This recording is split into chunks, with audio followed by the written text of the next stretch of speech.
activiste de la scène électronique nantaise, française depuis quelques années berlinoise. Il va passer la soirée avec nous en deux temps. Tout d'abord, on va pouvoir l'écouter sur sa vision de l'histoire des musiques électroniques au sens large. Alors je vais pas aller plus loin parce que c'est sa partie et il maîtrise ça beaucoup mieux que moi. Et puis on fait une petite pause et on se retrouvera ensuite à 22h pour une partie live. Vous avez vu, il a ramené plein de matériel derrière avec plein de fils, donc ça va être assez intéressant, j'en suis sûr. N'hésitez pas à vous rapprocher. Je vais lui laisser la parole, mais l'idée également c'est que ce soit un temps d'échange, donc si évidemment vous avez à la suite de ces propos des questions à lui poser, il sera un grand plaisir de vous répondre. En tout cas c'est une très bonne soirée et puis à très bientôt.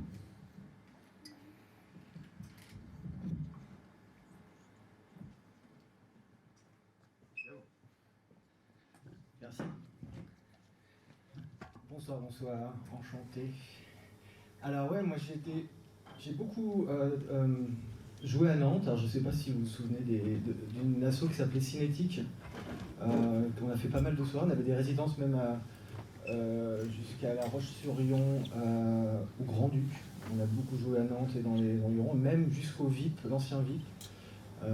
Donc c'était plutôt les années 2002 à 2005, 2006, et après je suis parti dans d'autres pays, notamment le Japon, puis là Berlin depuis 15 ans. Donc il y a eu deux grandes parties dans mon travail. C'était la scène techno, mais pas que la scène techno, c'est toutes les scènes d'avant-garde, les musiques électroniques au sens large, et les scènes populaires. J'avais toujours des projets très variés, donc j'ai eu une vision d'emblée assez intellectuelle d'un mouvement qui n'est pas un mouvement intellectuel, ça c'est sûr. Mais il y a beaucoup de gens qui ont travaillé sur la musicologie, sur la sociologie principalement. Et moi, plus particulièrement, parce que c'était ma formation, sur la philosophie. Et c'est vrai que là, on fait un grand écart par rapport aux rêveurs, aux gens des centres système avec qui je travaillais. On arrivait à discuter, mais jamais au-delà d'un certain point. Et j'avoue que là, mon travail, il porte vraiment sur une partie très philosophique et très poussée de la théorie, et qui est toujours un peu en critique du mouvement, parce que je trouve ça plus intéressant. C'est vrai qu'il y a des gens qui sont très doués, qui font toujours beaucoup d'hommages et qui expliquent sans cesse à quel point ça peut donner du plaisir, ça peut avancer dans l'art, dans la technologie. Moi, c'est plutôt dans la critique, et pour une critique qui donne à penser le parallèle entre la scène électro et la technologie utilisée et la société.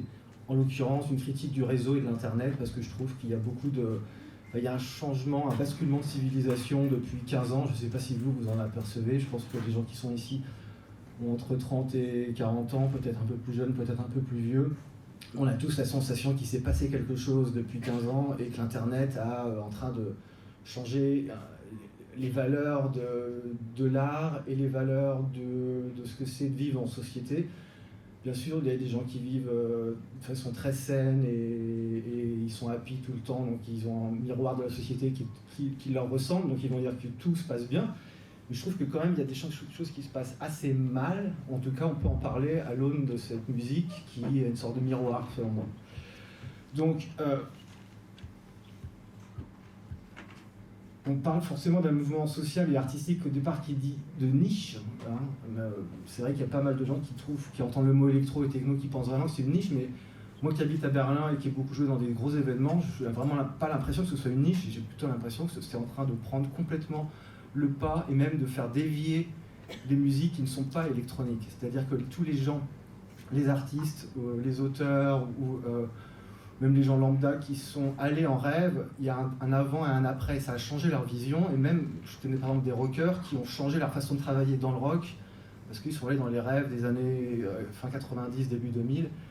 Il y a un avant et un après. Et puis il y a un anti-techno, c'est-à-dire il y a aussi, ça a eu une émergence de la scène noise par exemple, qui est vraiment, ou de la scène drone, c'est-à-dire l'anti-rythme, c'est quelque chose de très épais, des monoblocs de basse très intenses. Je pense notamment à une scène à Bristol en Angleterre où il y a des gens qui sont vraiment dans l'avant-garde de l'après-noise même. Il y a eu le noise, il y a eu le speedcore, c'est des choses qui sont... Les gens ont très vite dit la techno c'est super, mais nous on est des artistes et on n'a pas le droit de jouer dans vos rêves. Donc il y a eu un premier exode dans les années 70 et 80 où des scènes populaires, des ouvriers n'avaient plus le droit d'accéder à l'institution, n'avaient plus le droit d'accéder au club, et c'est en fait le vrai départ de la techno. Il y a deux départs, il y a les États-Unis et l'Europe. Et dans les deux cas, c'est quand même une scène ouvrière et pauvre, ravagée par l'une et l'autre des industries, qui à un moment donné dit non à un certain côté figé du monde du spectacle. Le monde du spectacle, c'est le monde de l'industrie du disque, mais c'est aussi le monde forcément du monde du club ou de la salle de concert. Donc d'abord, ils ne se reconnaissaient plus dans la musique d'avant, et ensuite, ils n'avaient même pas le droit de jouer dans les clubs où ils voulaient jouer. Et puis c'était trop compliqué d'acheter du matos ou toujours de jouer. En fait, on ne sait pas vraiment comment ça s'est passé. Il y avait des gens qui faisaient de l'électronique avant que la sphère électronique, que la bulle électronique se crée. Donc moi je trouve qu'il n'y a pas vraiment de départ, c'est très difficile à dire. Par contre, il y a des événements sociaux, ouvriers, qui font que les choses à un moment donné se mettent en place. Et c'est forcément des musiques jouées sur des gros studios qui ne sont pas déplaçables. Donc c'est aussi une des raisons de la création d'une chose dont je voudrais vraiment me concentrer ce soir. Qu'est-ce que c'est de jouer des disques? Et qu'est-ce que c'est que cette industrie du disque? Et pourquoi on s'est concentré sur aujourd'hui une scène qui joue de la musique préenregistrée? Si vraiment on y pense, c'est quand même assez spécial de se dire qu'on va écouter des gens et une musique qui est préenregistrée. Et ça, personne ne se pose la question. C'est-à-dire personne. Même les DJ. Donc, moi je suis pas DJ, j'ai toujours trouvé ça assez dommage de ne pas utiliser des machines qui déjà au début des années 90 étaient très portables. Bon, je travaillais, là j'ai un peu de matos, mais c'est pas la question. Avant il y avait quand même 30 kilos, 40 kilos de matériel, on le sentait passer quoi, quand on se déplaçait. Aujourd'hui il y a des toutes petites choses qui coûtent pas cher, donc c'est redevenu démocratique. Et pourtant, l'accumulation des données, des titres, des albums, des artistes sur Spotify, je crois qu'il y a je ne sais pas combien de dizaines de milliers de titres qui sortent chaque jour. Pareil dans l'industrie du cinéma, et pareil dans l'industrie de l'art, ou plein d'autres choses. Donc forcément, moi je trouve que je me concentre sur ce que je connais, mais je trouve que ça c'est un miroir assez fin de ce qui se passe dans le monde moderne, dans le monde du réseau, on va dire. Voilà, donc c'est un peu, là, je pose le propos. Le propos, finalement, c'est même pas la musique électronique, c'est même pas la techno, c'est qu'est-ce que c'est que cette musique dans le monde d'aujourd'hui, et est-ce que c'est quelque chose qu'on retrouve, qui a été perdu par peut-être 2000 ans de monothéisme, peut-être que le paganisme avant l'animisme, où les Celtes faisaient danser avec des flûtes, et c'était exactement pareil, et on ne leur posait pas la question de leur dire ton morceau tu joues le même depuis toute la nuit en fait. Personne leur critiquait ce fait-là, et c'était probablement ça, c'est-à-dire les patterns de flûte, c'était tout le temps les mêmes, donc on critiquait pas ça, mais nous aujourd'hui on peut le faire. Donc est-ce que c'est une chose vraiment nouvelle, et qu'est-ce qui s'est passé en un siècle de révolution industrielle, c'est-à-dire l'apparition du disque, puis la disparition du disque. Mais on continue de retraiter les données sans cesse, et d'utiliser des choses toutes faites pour partager. Alors il y a beaucoup de plaisir, beaucoup d'intelligence, beaucoup de sensibilité, beaucoup de science. J'ai des amis DJ qui sont vraiment des artistes, il n'y a aucun doute là-dessus. Mais quand on leur demande pourquoi tu fais pas de live, ils disent bah, c'est trop compliqué. Soit ils sont pas habitués, soit ils se disent qu'il faut qu'ils amènent tout leur studio avec des préamplis super compliqués, des racks entiers. Je dis mais non, regarde, tu peux sampler des parties. Mais non, ils préfèrent être le DJ producer, c'est-à-dire la personne qui compose en studio et qui joue des disques en soirée. 30 ans après la bataille, beaucoup se plaignent aujourd'hui que cette scène est dévoyée parce que on book des nanas qui ont de la présence sur Instagram, mais qui n'ont pas de talent, ou on book des mecs qui se posent pas la question de la recherche et qui font une pop de plus en plus déviante, vraiment la grosse pop dégueulasse, type Tomorrowland, et qui font vraiment sortir cette scène du système de valeurs originel, qui est aussi le système de valeurs de la musique industrielle ou de la musique grunge, par exemple, où il y avait un côté anti-star qui était vraiment intéressant. Donc moi, selon moi, au début des années 90, il y a un truc qui se pose comme ça, comme une sorte de théorie de la rêve et de la techno, qui est aussi une théorie de la société. Donc moi, il y a la petite histoire, puis il y a la grande histoire. Et je pense qu'il y a le vrai départ, c'est le départ quand des artistes en interview disent « Moi, je ne veux pas être une star ». Ça, c'est déjà une appréciation profonde d'un refus d'un certain système post-capitaliste complètement déviant, d'une conscience écologique qui arrive, et puis d'une façon de travailler qui est vraiment nouvelle, une sorte de figure de poète qui est résistante à la Patti Smith, à la Kurt Cobain, à Ian Curtis, mais c'est aussi, enfin, pour Patti Smith, elle continue de travailler, mais par exemple, Kurt Cobain et Ian Curtis, ils en sont morts de cette starification et de cette pression sur leur existence. Ils ont dit, mais arrêtez de m'aimer, en fait. Et je sais qu'il y a beaucoup d'artistes aujourd'hui qui ne veulent même pas réussir. C'est-à-dire qu'ils sont prêts à mettre leur carrière en doute ou en danger parce qu'ils ne veulent pas accéder à cette espèce de tension sociale, de lumière portée sur eux. Il y a et pas que dans la musique, ça. Dans la poésie, dans la littérature, il y a beaucoup de gens, ou dans le cinéma, qui disent « Non, mais moi, foutez-moi la paix, quoi ». Donc ça, c'est vraiment, pour moi, la chose la plus... la définition numéro 1 de cette scène.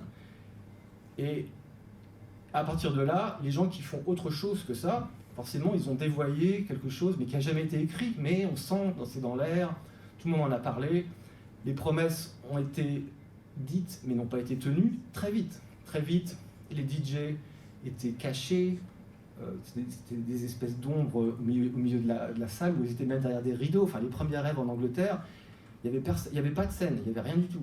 Il y avait une espèce de truc qui tournait, ils ne s'étaient même pas posé la question de se mettre en avant. Ils disaient, bon, nous on joue ce qu'on a composé au studio, c'est plus pratique comme ça, et après, il est arrivé quelque chose de nouveau, et les gens se sont remis en avant. L'industrie s'est remise en marche.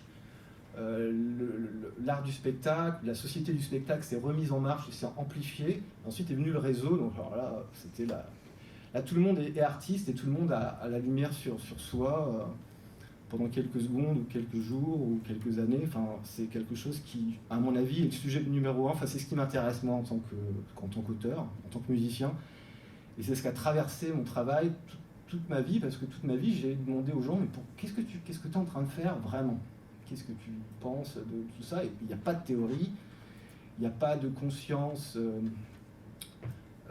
artistique ou d'éthique profonde. Alors il y a des gens qui savent qu'ils font quelque chose de juste artistiquement, mais jamais personne ne se dit tiens, le fait de continuer à jouer de la musique préenregistrée, alors que maintenant les studios sont portables,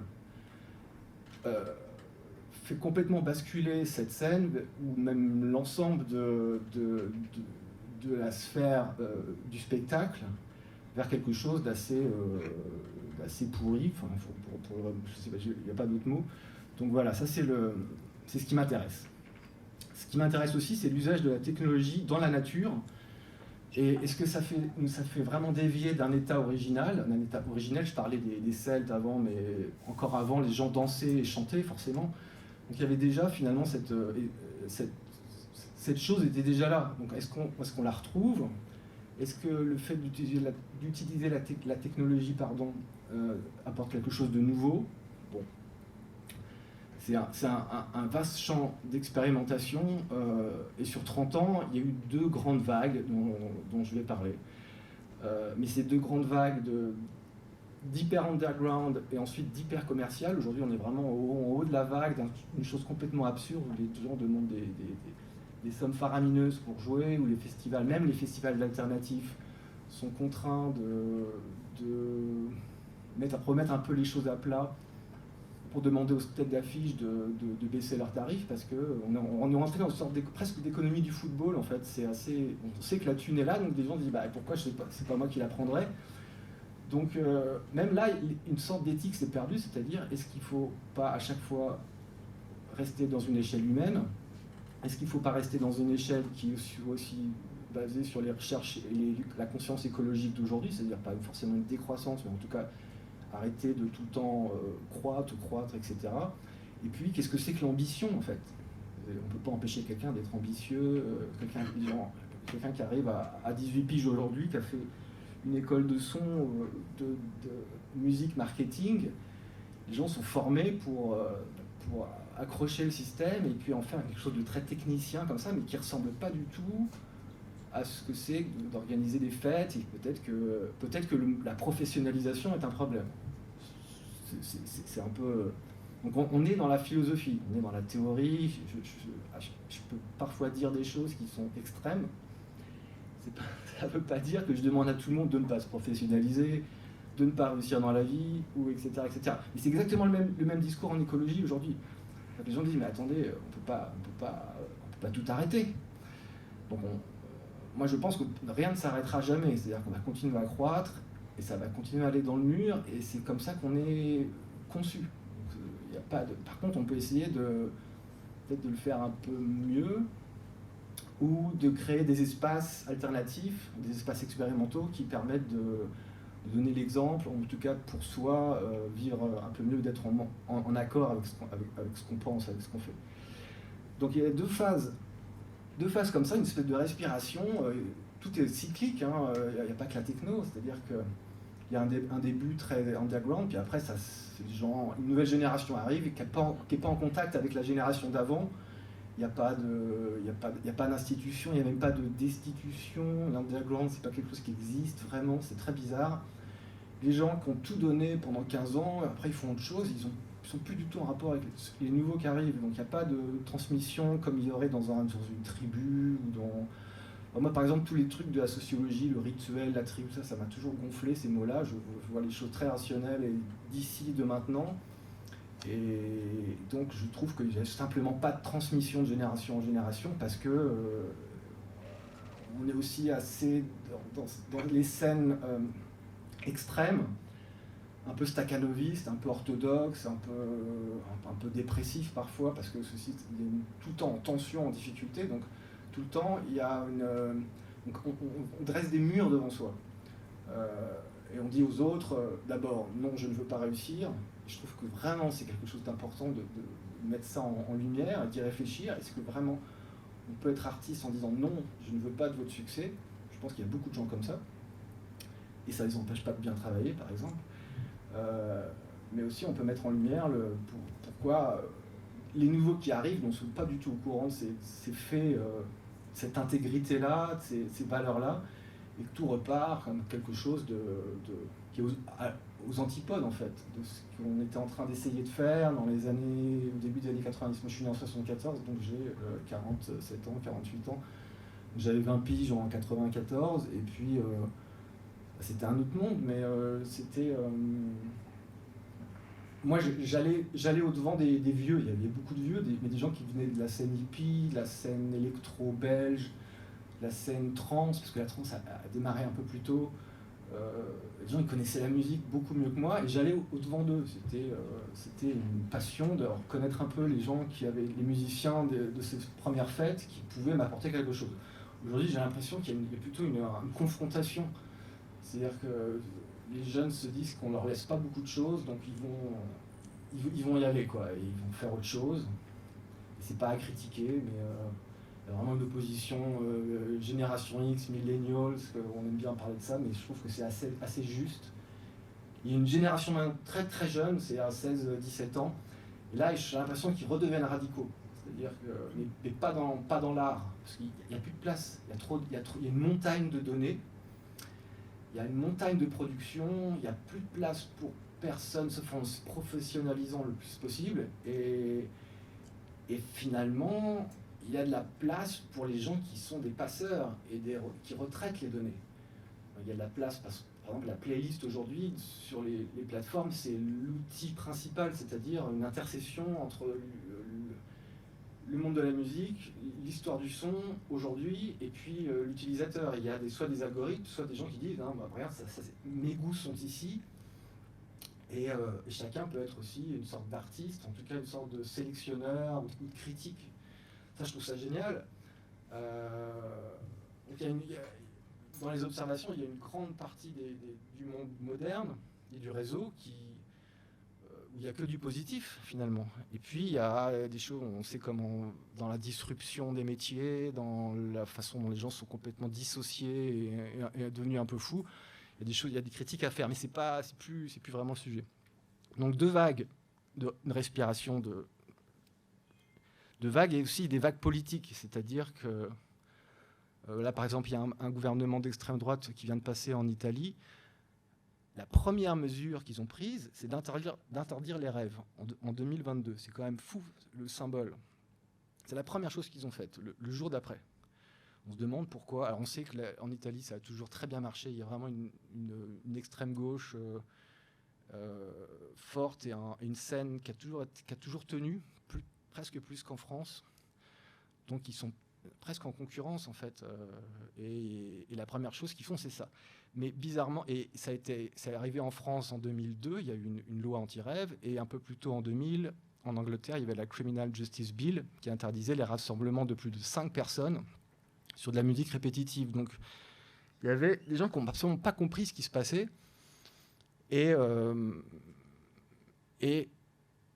bizarrement, et de façon très hypocrite, les gouvernements interdisent des parties de leur culture sur le territoire national, mais ils se servent des exacts mêmes arguments sur le territoire international ou sur les combats internationaux, par exemple pour lutter contre une dictature ou pour lutter contre des mouvements extrémistes, religieux, type Iran, Corée, Russie, etc. Donc le libertarisme, enfin pas le libertarisme artistique, la façon d'être, de jouir de la vie, sexuellement, avec l'alcool, avec le monde de la nuit, etc., est toujours mise en avant par ces mêmes gens qui, sur le territoire national, vont l'interdire de façon radicale parce qu'ils veulent en garder le contrôle. C'est aussi des mafias, de la vente de la bière, etc. Il y a toujours des trucs comme ça où il y a finalement des mises en concurrence. On se dit on veut récupérer les marchés qu'on a perdus avec ces choses gratuites. Mais il y a une hypocrisie folle. Ça devient des leviers politiques que ni la religion, ni la démocratie, ni la République, ni le marché, ni la société civile, ni même la scène elle-même n'ont prévu et pensé. C'est-à-dire qu'il se passe j'ai l'impression qu'il y a une sorte de zone grise autour de ces pratiques et de cette musique qui est énorme. Enfin, le marché est énorme, la musique synthétique est absolument partout. Donc, il y a une ombre qui plane autour de quelque chose qui a l'air lisse. Tout le monde a l'air d'avoir compris ce que c'était exactement. On prend de la drogue, on danse, c'est le monde de la nuit. On a l'impression que tout le monde veut bien comprendre, mais en fait, il y a des enjeux politiques et des projets politiques annexes qui sont à l'intérieur, qui sont parfois défendus, parfois en opposition, mais qui se permet d'avoir un miroir assez juste de ces 30 dernières années. Donc, c'est quoi la définition vraiment de tout ça socialement ? Alors, il y a des concepts, les concepts de la sociologie que j'aime pas, mais les rituels, etc. Bon. Il y a l'institution contre la non-institution. Il n'y a pas de mot. Moi, j'aime bien dire destitution. C'est-à-dire qu'on est destitué d'une certaine véracité sociale ou citoyenne. Donc, on est destitué, quoi. L'institution, la destitution. Mais c'est de l'auto-destitution. Le refus d'une certaine exposition, donc mon interprétation, c'est le refus de la réussite par critique politique et sociale. Mais ce n'est pas du dilettantisme et ce n'est pas du suicide social ou professionnel. C'est vraiment autre chose. C'est vraiment une figure tangible du poète d'aujourd'hui. Des gens sont très conscients. Moi, je parle par exemple dans la scène littéraire et poétique. Les gens en parlent directement. Ils disent non, moi, je veux être tenu à l'écart de tout ça. Bon, ils sont habitués à utiliser les mots, donc ils sont un peu plus volubiles. Mais dans la scène techno, j'ai souvent vu des gens qui se tenaient habilement à l'écart de tout ça et qui changeaient par exemple de nom tout le temps pour rebondir. Mais de toute façon, quand on sait ce qu'on fait, qu'on connaît les acteurs, on n'a pas besoin d'avoir une étiquette, ça sert absolument à rien. Donc ensuite, ça c'est la partie sociale. Ensuite, la partie technique qui est intéressante, c'est est-ce que le DJ doit rester caché ? Est-ce que les studios sont tout aussi impraticables aujourd'hui ? Dans la scène free, que je connais bien, parce que j'étais dans un son système qui s'appelait Impact Technocrate, et puis après Hérétique, de 2001 à 2007, en parallèle de Cinétique. Donc j'ai bien vu ce qui se passait, et il y avait une chose qui est nouvelle, mais ça c'est plus on en reparlera après, c'est le fait de ne pas jouer sur scène, le fait de jouer en façade, derrière. Mais ça, je vais en reparler après.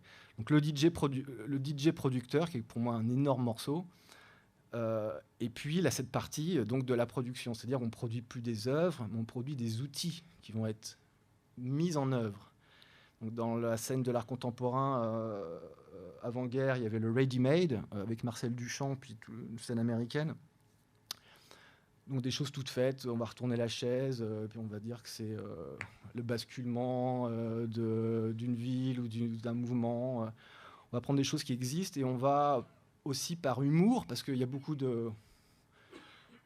d'humour dans la scène conceptuelle au départ de l'art contemporain, pour faire une critique de l'art, une critique de la société et une critique de soi-même, une autocritique. Donc les ready-made, en fait, c'est aussi ça continue aujourd'hui au travers du DJing, parce qu'on on produit des choses qui vont être toutes faites et mises bout à bout, et ça va toujours pas faire une œuvre, c'est toujours une sorte de chose qui est fluide. Donc on produit des ready-made. Par exemple, pas un seul DJ se pose la question que la musique qu'il joue est préenregistrée. Il est vraiment persuadé qu'il est en train de créer quelque chose de nouveau. Mais si moi, je veux jouer, non plus des disques, mais des DJ sets, c'est-à-dire je prendrais des parties de 2 heures déjà enregistrées, et je leur dirais, regarde, moi je joue plus du disque, je joue des DJ sets. Et ils me diraient, ah non, mais là, tu triches. Tu es en train de jouer une chose qui a été travaillée. Mais je dis, ben non, mais est-ce que toi, tu utilisais déjà une chose qui était travaillée? Donc là, on voit bien l'absurdité du problème. Si moi, je suis DJ de DJ set, tout s'effondre. Et je trouve que c'est un bon exemple parce que finalement, il n'y a rien qui étaye le fait aujourd'hui de continuer à jouer de la musique préenregistrée. Aujourd'hui, on disait jouer sur une tape, mais si dans la scène jazz ou classique, les gens jouaient sur des cassettes, je veux dire, ils se feraient défoncer. Donc il y a une autre explication. Et on va arriver là-dessus parce que c'est pas que tout noir, hein. Il y a quand même des choses fortes qui parlent aussi de nous, où on va dans la société. Et par exemple, qu'est-ce que c'est que le réseau? C'est-à-dire qu'il y a les conséquences de ces nouvelles pratiques, ces nouveaux produits, ces choses un peu immatérielles, qui ont des conséquences bien réelles et qu'on laisse s'installer et prospérer sans se soucier des conséquences et sans les avoir pensées. Donc il y a la disruption des métiers de la livraison, la disruption de la politique, la disruption justement de la musique, peut-être du cinéma, les nouvelles plateformes, des gens qui font de la promotion et qui se mettent en tant que pivot. C'est-à-dire par exemple pour un musicien aujourd'hui, il faut demander à des gens sur SoundCloud ou sur d'autres plateformes s'ils veulent bien partager le nouveau morceau, et souvent ça devient payant. Donc il y a quelque chose qui, même le métier de promoteur, c'est-à-dire la personne qui fait de la relation publique, est disrupté, c'est-à-dire complètement cassé. Donc aujourd'hui, on se retrouve avec des situations absurdes où l'artiste, qui a déjà pas beaucoup d'argent, doit payer son studio, sa production, la fabrication du disque, la promotion, c'est-à-dire apparaître quelque part. Donc il y a toute une énorme industrie de l'intermédiaire comme ça, qui est plus importante même en termes de revenus que la musique elle-même. C'est donc les plateformes, la promotion, et puis tout ce qui est mastering, l'intelligence artificielle, musique maintenant faite par ordinateur, et aussi dans la photographie, et bientôt dans le cinéma. Donc il y a une chose assez folle. On est au départ d'une chose assez folle où bientôt il y aura peut-être plus d'artistes. En tout cas, pas dans la façon dont on le voit aujourd'hui de façon populaire. C'est-à-dire qu'il y aura des niches très fortes où les gens continueront à travailler de façon très forte, comme dans la musique classique par exemple. Mais tout le reste sera complètement démocratisé. Alors ça, c'est vraiment... faut voir où ça va et dans quoi ça va. Mais forcément, il y a la figure du poète ou de l'intellectuel ou du musicien qui résiste à l'aliénation, pardon. Elle est aussi en train de disparaître. C'est-à-dire que c'est plus quelque chose qui n'est plus... c'est plus à la mode de lutter contre un monstre culturel, capitaliste ou d'image de soi sur le réseau qui est maintenant passé tellement dans le quotidien qu'on sent bien qu'on ne peut pas lutter contre ça. Mais peut-être que ça va s'effondrer. Ça, on ne sait pas ce qui va se passer. On ne sait pas si demain, les gens vont complètement se détourner de Facebook, Instagram et de Spotify. Peut-être qu'il va y avoir des lobbies qui vont se mettre en place, et ce serait pas mal que ça se fasse pour lutter contre le hold-up pirate de la scène musicale. Et peut-être que dans 30 ans, on retrouvera des choses beaucoup plus saines, mais ce sera forcément avec un désir politique. Et c'est vraiment pas la direction qu'on est en train de prendre. Donc en parallèle, c'est ce que je disais tout au départ, en parallèle de la rêve, il y a vraiment des scènes qui se sont démarquées, et ça a créé un reset, comme un nouveau départ. Et il y a des scènes qui résistent à l'oppression d'un système monétaire ou à la société du spectacle, mais qui résiste aussi à la techno. C'est-à-dire qu'ils savent très bien qu'il n'y a pas vraiment de liberté au sein de cette scène. Donc ils ont fait très vite autre chose. Ils ont joué dans les rêves. Nous, on s'est toujours battu pour avoir des sons expérimentaux en parallèle des grosses salles techno. Ça a toujours été une guerre sans fin. Ça a toujours été très difficile de faire comprendre aux uns et aux autres qu'on devait cohabiter, mais ça ne cohabitait jamais. C'est-à-dire que c'était toujours vraiment très très compliqué. Donc en fait, c'est même avec les mêmes instruments, presque les mêmes sonorités, pas la même manière de composer, pas le même esprit, il y a deux choses qui cohabitent et qui se fritent.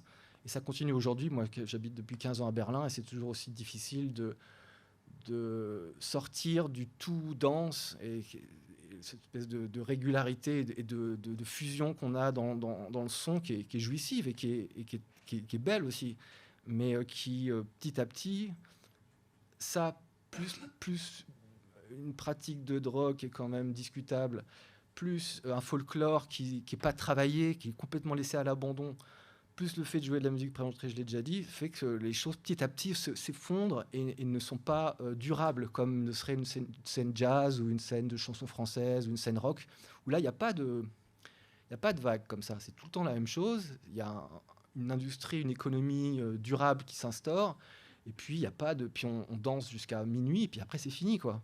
C'est ça qu'il faudrait qu'il se fasse dans la techno, c'est-à-dire d'arriver à jouer, avoir des concerts de 2 heures, 2 concerts de 2 heures, et à minuit, top, c'est fini. Donc il n'y a pas de tentation. Non, mais c'est vrai, parce que c'est toujours ça qui fatigue une génération, et qui à un moment dit, non, mais moi, j'en peux plus, là, j'ai tout donné, argent, temps, neurones, énergie, et ça se renouvelle en repartant à zéro, en faisant les mêmes erreurs. Alors ça sonne un petit peu militant, engagé, etc., mais il est arrivé exactement ce que j'avais prévu et déjà écrit il y a 20 ans, dans un essai qui s'appelle La Piste, qui est en ligne.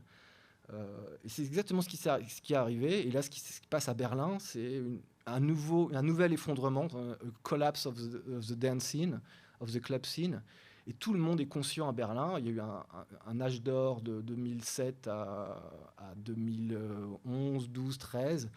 Puis après, c'est devenu mais n'importe quoi, avec une surexploitation du système, et toujours 99,99% de DJ.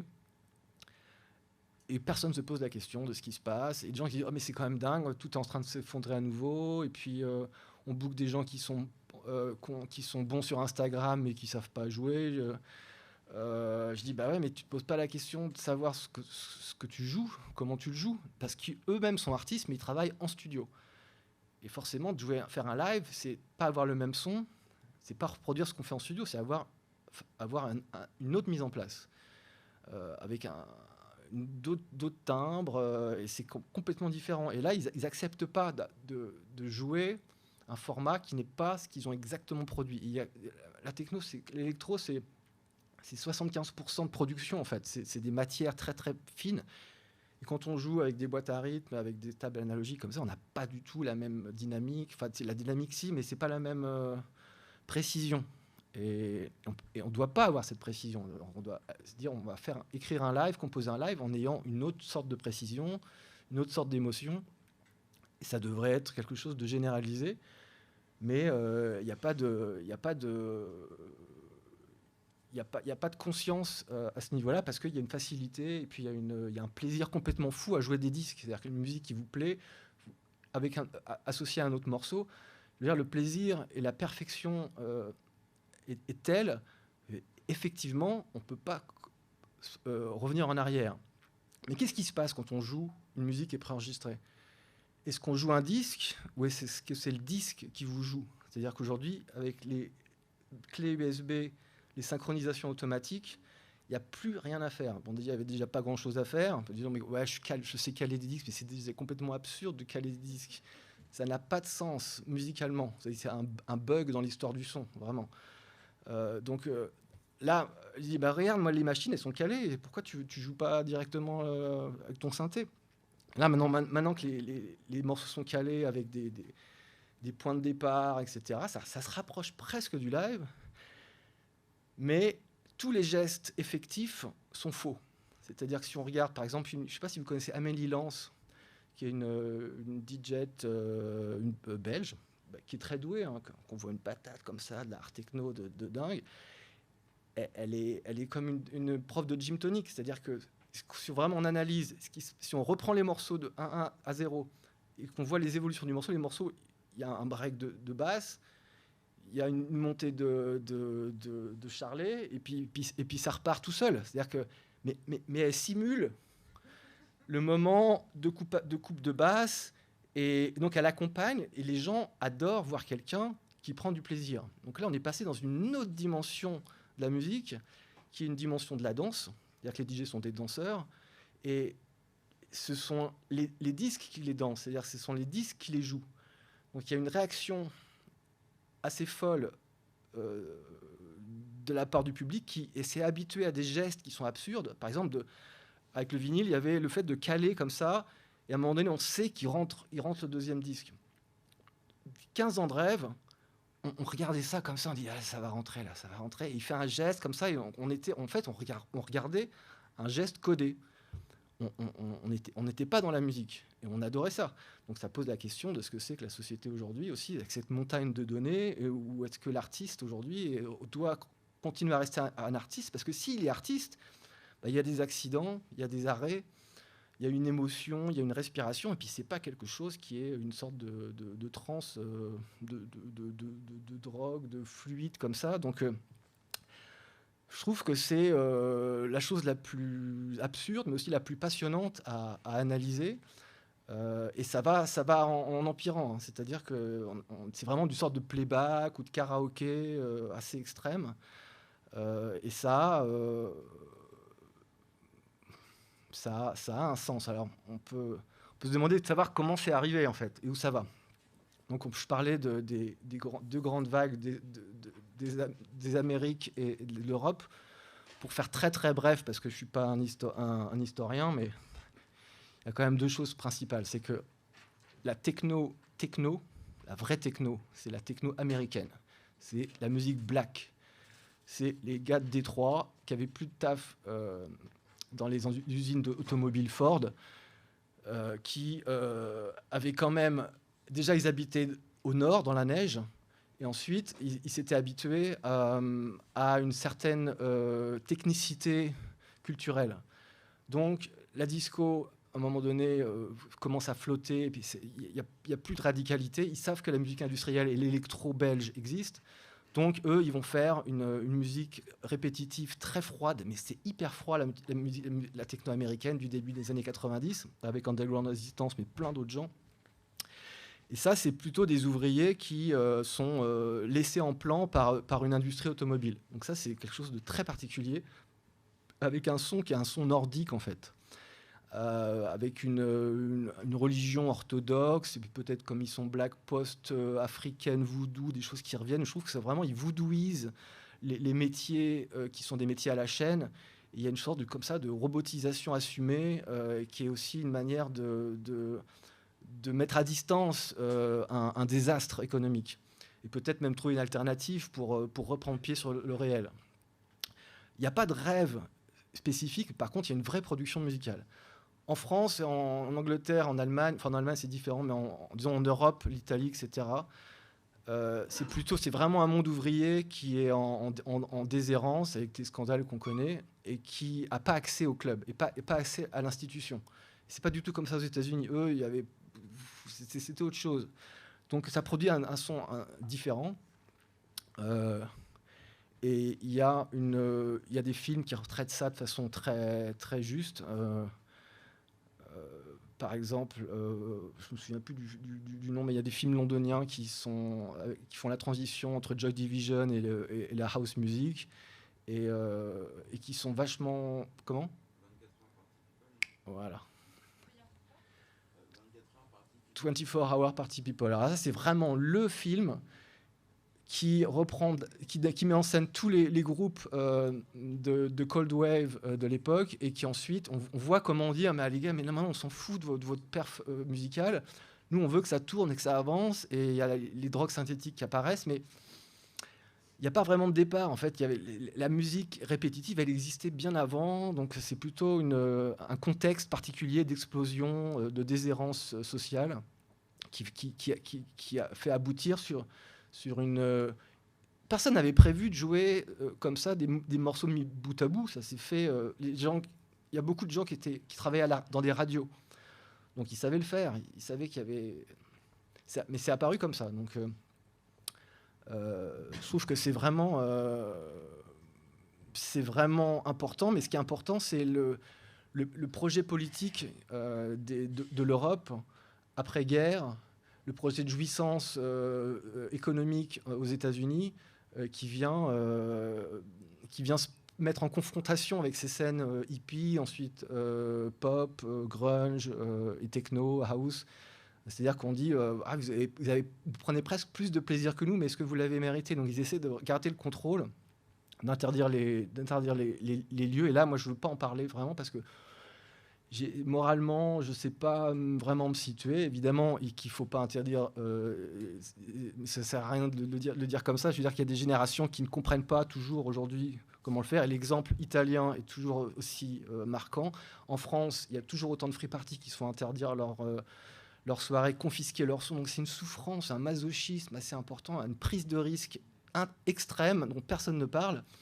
Mais on ne peut pas empêcher des gens qui ont 20 ans de le faire. Parce que nous, on se fichait des conséquences, on le faisait, on pétait les cadenas, on allait dans la hangar, et on faisait des rêves gigantesques, mais c'était toujours 50-50, il y avait quand même beaucoup de peur, beaucoup de violence, beaucoup d'échecs. Et c'était... je veux dire, c'est l'expérience de tout le monde. Il y avait des gens qui l'ont vécu bien, d'autres vraiment très mal. Donc, j'ai pas d'avis là-dessus. Mais disons que... Comment cette technologie de la musique synthétique a été finalement occultée par le fait de jouer des morceaux mis bout à bout, ça c'est quelque chose de vraiment important. Il y a un truc que je voudrais vous lire, mais parce que justement je voulais pas lire, donc j'avais fait un plan très précis que je voulais essayer de respecter, puis c'est beaucoup mieux quand ça file comme ça, même si j'oublie des parties. Il y a une inversion des valeurs, on va sur ces deux générations, de 90 à maintenant 2020. Il y a un parallèle étonnant, un retournement des principes de départ, anti-star, anti-croissance, anti-patriarcat, etc. Donc on l'a beaucoup entendu. C'était déjà là, en fait, dans les années 90. Tout le monde parlait du patriarcat, du genre, de la liberté sexuelle, de la liberté de disposer de sa carrière, de la façon dont on l'entend. La liberté de son identité, mais aussi de son identité professionnelle, c'est-à-dire il y avait déjà cette espèce de sphère de la transdiscipline, c'est-à-dire qu'on pouvait on pouvait avoir un job, être musicien, ensuite changer complètement de parti, avoir plusieurs projets, alors qu'auparavant, il y a une injonction à être une seule chose, dans un seul système fiscal, et dans une seule identité reconnaissable, parce que la société a besoin de cette stabilité, ou l'individu a besoin de cette stabilité pour se reconnaître lui-même et pour rester en sécurité en lui-même. Et ça, c'est quelque chose qui est en train d'exploser aujourd'hui, mais c'est aussi des vagues, c'est-à-dire qu'il y a un gros retour du conservatisme. Mais je trouve que la techno et aussi les mouvements rock des années 90 ont apporté quelque chose qui était de cet ordre-là, c'est-à-dire la liberté d'être quelque chose que vous n'aviez pas prévu et de changer radicalement, même cette possibilité de contrecarrer son public, c'est-à-dire de dire mais qu'est-ce que tu es public et comment moi je survis sur une scène sociale et une image de moi dont je ne sais pas si elle doit continuer sur cette direction. Elle peut changer radicalement et je réclame le droit à ce changement. Mais c'est un changement, c'est-à-dire c'est pas du dilettantisme. On peut être une chose à un moment donné, le faire à fond et puis le lendemain être autre chose. On peut aussi les faire une par une. Mais je trouve que c'est la modernité absolue et que ça passe par une remise en question des fondements de la société, des fondements fiscaux, et aussi les fondements de la mise en catégorie par le langage. Ça, c'est une grosse partie que je travaille sur d'autres choses, pas dans la musique, une critique du langage, mais je trouve qu'à chaque fois, ça revient. C'est-à-dire la façon dont la société, à chaque fois, nous demande d'être stable pour qu'elle-même se sente stabilisée. Et les gens qui sont très, très conservateurs sont toujours qui voient des choses nouvelles apparaissent, en fait, se sentent vraiment dans leur fort intérieur déstabilisés. Et on peut comprendre qu'ils émettent des idées, des observations, et parfois des votes ou une violence qui est à l'égal de la violence qu'ils ressentent en eux. C'est-à-dire qu'ils ne savent vraiment plus du tout où ils sont et qui ils sont. Et je trouve que cette dissociation d'eux-mêmes, c'est vraiment violent. Et on voit ce qui se passe, par exemple, en Iran, dans les systèmes religieux. Et en Europe, l'Europe, c'est quand même quelque chose de toujours un peu au bord de se casser la gueule et de revenir. Moi, en Allemagne, je trouve que la société est très progressive, très progressiste, assez saine, finalement. Ça a vraiment changé. Et je suis revenu en France et j'entendais des commentaires. J'étais au Formule 1 de Charles de Gaulle et il y avait un groupe de vieux qui regardait BFM TV et qui commentaient. Ils disaient l'extrême gauche, ils sont vraiment pires que l'extrême droite et des trucs comme ça. Mais j'avais l'impression de revenir 30 ans en arrière dans un système complètement figé de valeurs. Mais beaucoup de gens de ma famille sont comme ça aussi. Donc ça m'a fait vraiment tout bizarre. Et je me disais que les choses n'étaient pas prêtes de changer si facilement. Donc, 2 générations plus tard, tout s'est à peu près inversé. Le public redevient un être tourné vers une seule figure qui ne danse pas sur le disque. C'est l'acteur, la figure centrale, qui est dansée par le disque. Donc, c'est une esthétique de la réaction, de la vibration, de l'effet d'accompagnement, d'expression nerveuse, de joie, de contrition, d'autonarration. Ce qui s'est passé, c'est qu'une des premières définitions de la rêve, c'était d'abord de dire que le danseur, le public, pouvait devenir lui-même l'artiste. Déjà, il n'y avait pas de mise en focus sur la scène. Donc tout ce qui était vraiment intéressant à regarder, c'était les autres autour de soi. Et soit en train d'être danseur. Et personne ne se dit, tiens, tu vas danser pour toi. Il y avait quand même des gens qui produisaient une esthétique de la danse et de l'expression corporelle qui était bien au-delà de leur propre plaisir. Ils se disaient, bon, je vais quand même leur montrer ce dont je suis capable. Donc, il y avait un déplacement du pôle d'attention sur la fosse. Je trouve que c'était la première définition. Et puis ensuite, ça c'est revenu sur scène parce que pour plein de raisons, des produits utilisés, etc., qui ne permettent pas tout le temps d'être dans l'épanouissement total. Mais la figure en satisfaction ne joue pas le disque, c'est le disque qui la joue. Et ça, c'est vraiment important. Elle est dansée par le disque aujourd'hui. C'est-à-dire que ça s'est retourné. Ça s'est retourné, mais ça s'est même asséché. C'est-à-dire qu'il n'y a rien à voir sur scène que des petits boutons et des playlists qu'on fait défiler. Tout est absolument automatisé. Et si on disait à quelqu'un, à un DJ aujourd'hui, de faire vraiment des gestes effectifs et non plus simplement d'accompagner et d'illustrer ce qui se passe dans leur disque, la sauce ne prendrait plus du tout. C'est-à-dire que ça s'effondrerait complètement. Donc il y a y a un véritable... on est passé dans autre chose, mais il n'y a pas de conscience ni de théorie autour de ça. D'ailleurs, les gens s'en foutent complètement, surtout que maintenant, c'est tellement des gros sous et il y a des soirées... Moi, j'ai des amis qui jouent encore dans des gros événements comme ça, mais c'est des événements de 10, 15 000 personnes. Il y a une espèce de hall immense avec des rangées de petites têtes comme ça. Et je ne sais pas ce que c'est pour quelqu'un qui a 22 ans aujourd'hui d'aller dans ces grands rassemblements. J'ai du mal à m'imaginer, mais peut-être que c'était ce que je faisais aussi. Mais il y a quand même une déshumanisation complète, et un rapport à la musique et à la personne face à soi, qui fait que les gens finalement se projettent en tant que s'ils étaient eux-mêmes DJ. Donc ils aiment avoir du plaisir en regardant quelqu'un qui a du plaisir. Et là, on passe presque dans une autre civilisation où le langage est aboli et c'est plus qu'une espèce d'impulsion sur un flux qui finalement est pas mal, parce que peut-être que c'est une alternative temporaire à pas mal de problèmes dans la société, mais ça pose aussi des questions de durabilité, et on sait que finalement ça va dans le mur. Mais on ne peut pas empêcher les gens de le faire. Donc pourquoi aussi ça a respiré comme ça et c'est devenu autre chose, c'est qu'on était très orthodoxe. On revendiquait la paternité d'une œuvre. Mais aujourd'hui, c'est plus du tout le débat, en fait. Et en fait, il y a une orthodoxie telle qui s'est constituée dans les années 90, qui a relégué le plaisir à une sorte d'ombre, à un projet dystopique. Et forcément que la pop revient, en fait. Et avec la pop, des forces conservatrices, la logique des villes, des métiers, et je trouve que c'est assez logique. On peut penser qu'autrefois, avant la révolution industrielle, avant la mise en enregistrement des œuvres, parce que c'est ça qui s'est passé. Il y a eu un moment donné, à la fin des années 1870, 1880, il y a eu les premiers enregistrements. Donc on a commencé à produire des œuvres qui étaient fixes. Avant, c'était des partitions. Et c'est vraiment passé quelque chose, et on s'est ensuite habitué à ça. On ne s'est pas posé la question de savoir si ça a changé quelque chose à notre civilisation ou à notre façon d'appréhender le son. Mais peut-être qu'il y a eu un siècle et demi de bugs, en fait. C'est-à-dire qu'aujourd'hui, il n'y a plus de disques, il n'y a plus que du digital. On est encore dans un retraitement de la donnée obsessif et finalement assez panique.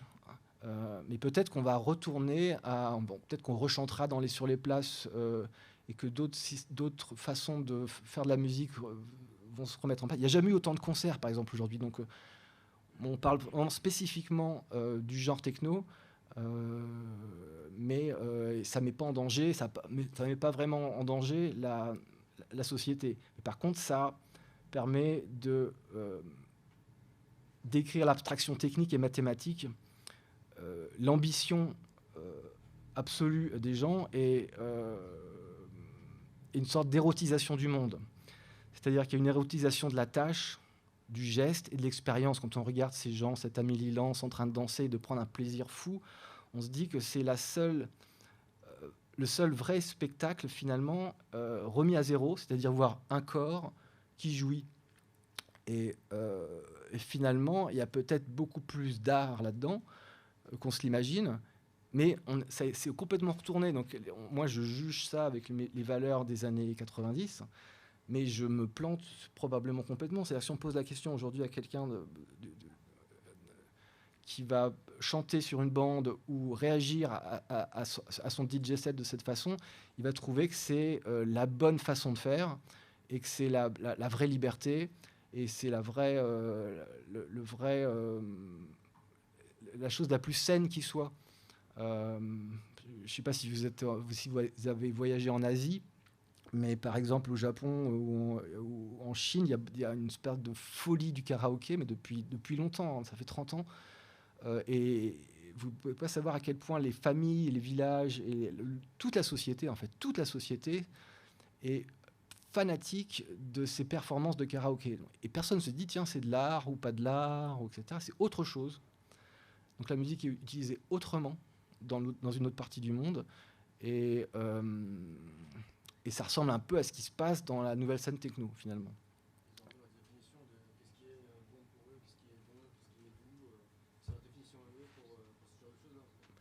Oui, c'est parce qu'il y a, non, mais c'est la démocratisation du rôle de l'artiste. C'est-à-dire qu'on ne veut plus que ce soit une seule figure qui soit la reine ou le roi. On veut devenir le roi. Et c'est ce qui s'est passé vraiment dans la scène techno avec les danseurs. Puis ensuite, pof, c'est reparti ailleurs. Mais c'est reparti ailleurs avec une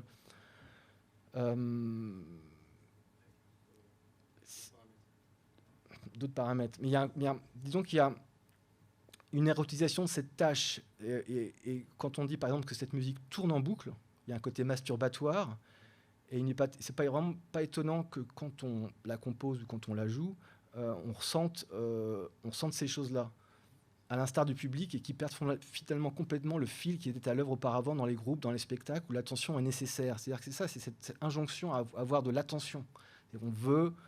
On sait qu'il y a trop de données, on sait qu'on n'arrivera pas, comme nos parents, je ne sais pas si c'est vu comme ça, mais comme ceux d'avant, les générations d'avant, à jouir de cette façon dans un monde qui est plus réduit. Donc, ce qui est important, c'est cette hyper-simplicité, même cette revendication de la naïveté et du ready-made et de l'hyper-simplicité. Parce que c'est une survie, en fait. C'est une situation de survie.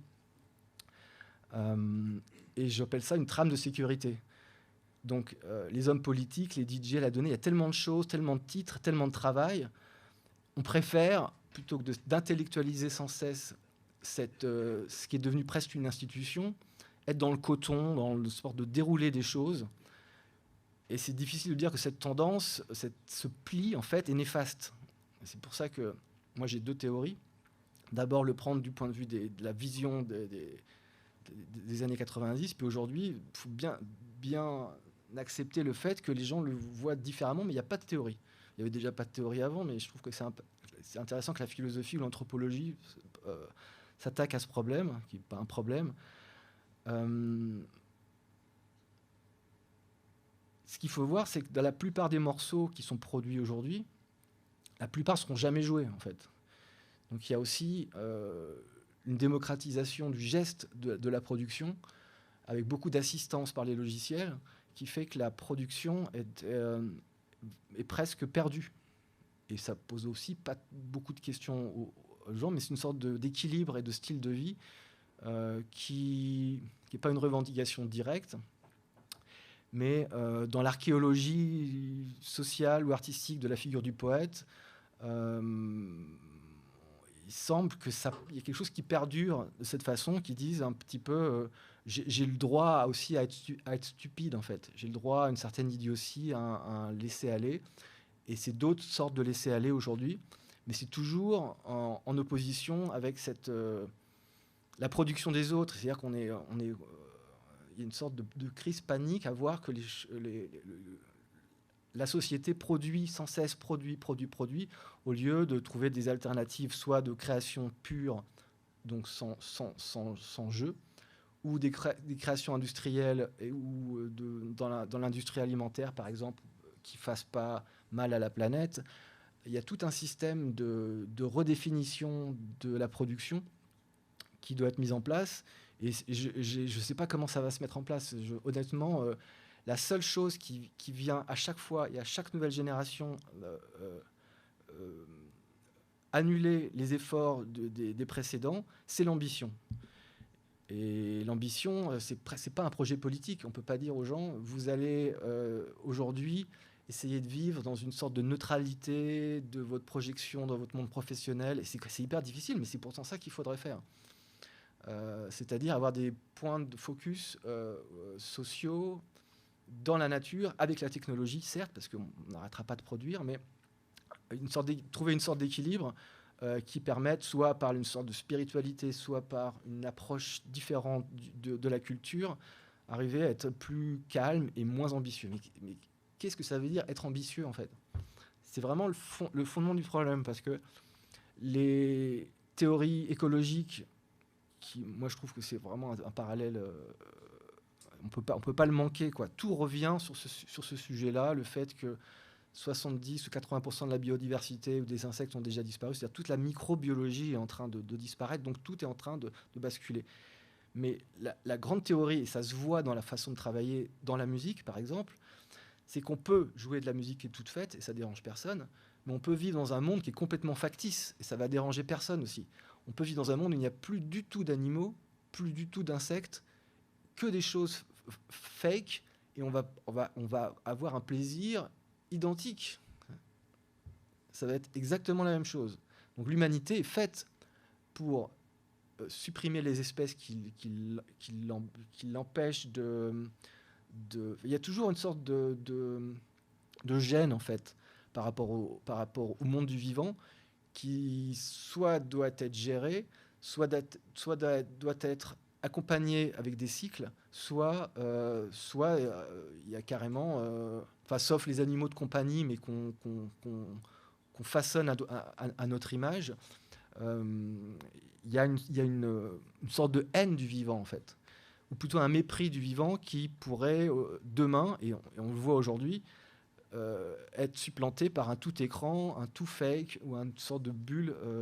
Et je pense que c'est comme ça qu'on va terminer. Et personne, il y aura encore des gens qui diront qu'on devrait déjà arrêter le système et repasser. Si on arrivait à communiquer avec un activiste dans 1000 ans, il nous dirait qu'on devrait arrêter ça et ça et ça. Et lui, il saurait que dans son monde, mais lui-même continuerait à essayer d'arrêter certaines choses qu'il trouve absurdes. Mais c'est vraiment la façon dont nous nous comportons, et c'est dans cette direction qu'on va. Ça, c'est certain. On sera plus là pour le voir, mais le futur est un monde reconstitué. Donc, la musique, et ça, par contre, c'est déjà à l'œuvre, est un monde reconstitué. C'est-à-dire que la création est reconstituée, et on est dans une lecture des choses, et non plus dans une production des choses. Donc la scène rêve se constitue en miroir exact d'un mouvement qui nous dépasse, mais qui, à mon avis, c'est toujours une théorie du langage, c'est-à-dire que c'est toujours notre langage, notre façon de parler, de communiquer qui met les choses en catégorie, parce qu'on va nommer un arbre ou un insecte ou un animal ou même un lieu, tout d'un coup il va nous appartenir. Mais c'est l'histoire de l'humanité qui existe déjà depuis 3 millions d'années. Donc l'apparition des premiers mots, c'est déjà l'instauration d'une pression sur l'environnement et d'une automatisation des choses. Le langage, c'est l'automatisation. Et je dirais même que l'apparition du langage, c'est déjà une sorte d'Internet. C'est-à-dire une abstraction, une chose entre soi et l'autre. Et l'autre est toujours soi-même. On se projette sur les choses. Et on est déjà dans une sorte de film, en fait. On n'est plus... Il y a une dissociation du conscient et du subconscient. Il y a un conscient qui se crée avec le langage, et forcément, parce qu'on se met à utiliser les mots, forcément, on a une vision décalée, même super paniquante des choses. Et je pense que les premiers hommes ont dû avoir des moments de panique, en disant d'abord qu'ils étaient très seuls, eux, qu'ils détenaient quelque chose, qu'ils allaient peut-être disparaître avec eux-mêmes, parce qu'ils avaient peut-être plus d'enfants, ils étaient isolés quelque part. Et donc, c'est cette espèce de peur panique de sentir une chose supérieure, due au langage, due à la conscience.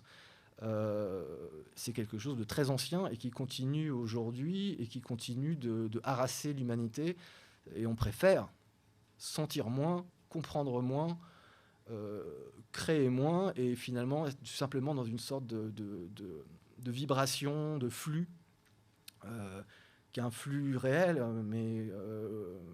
s'il est complètement artificiel, ça va déranger personne. Et je pense que c'est comme ça que ça va se terminer. Mais bon, c'est une théorie personnelle. Donc,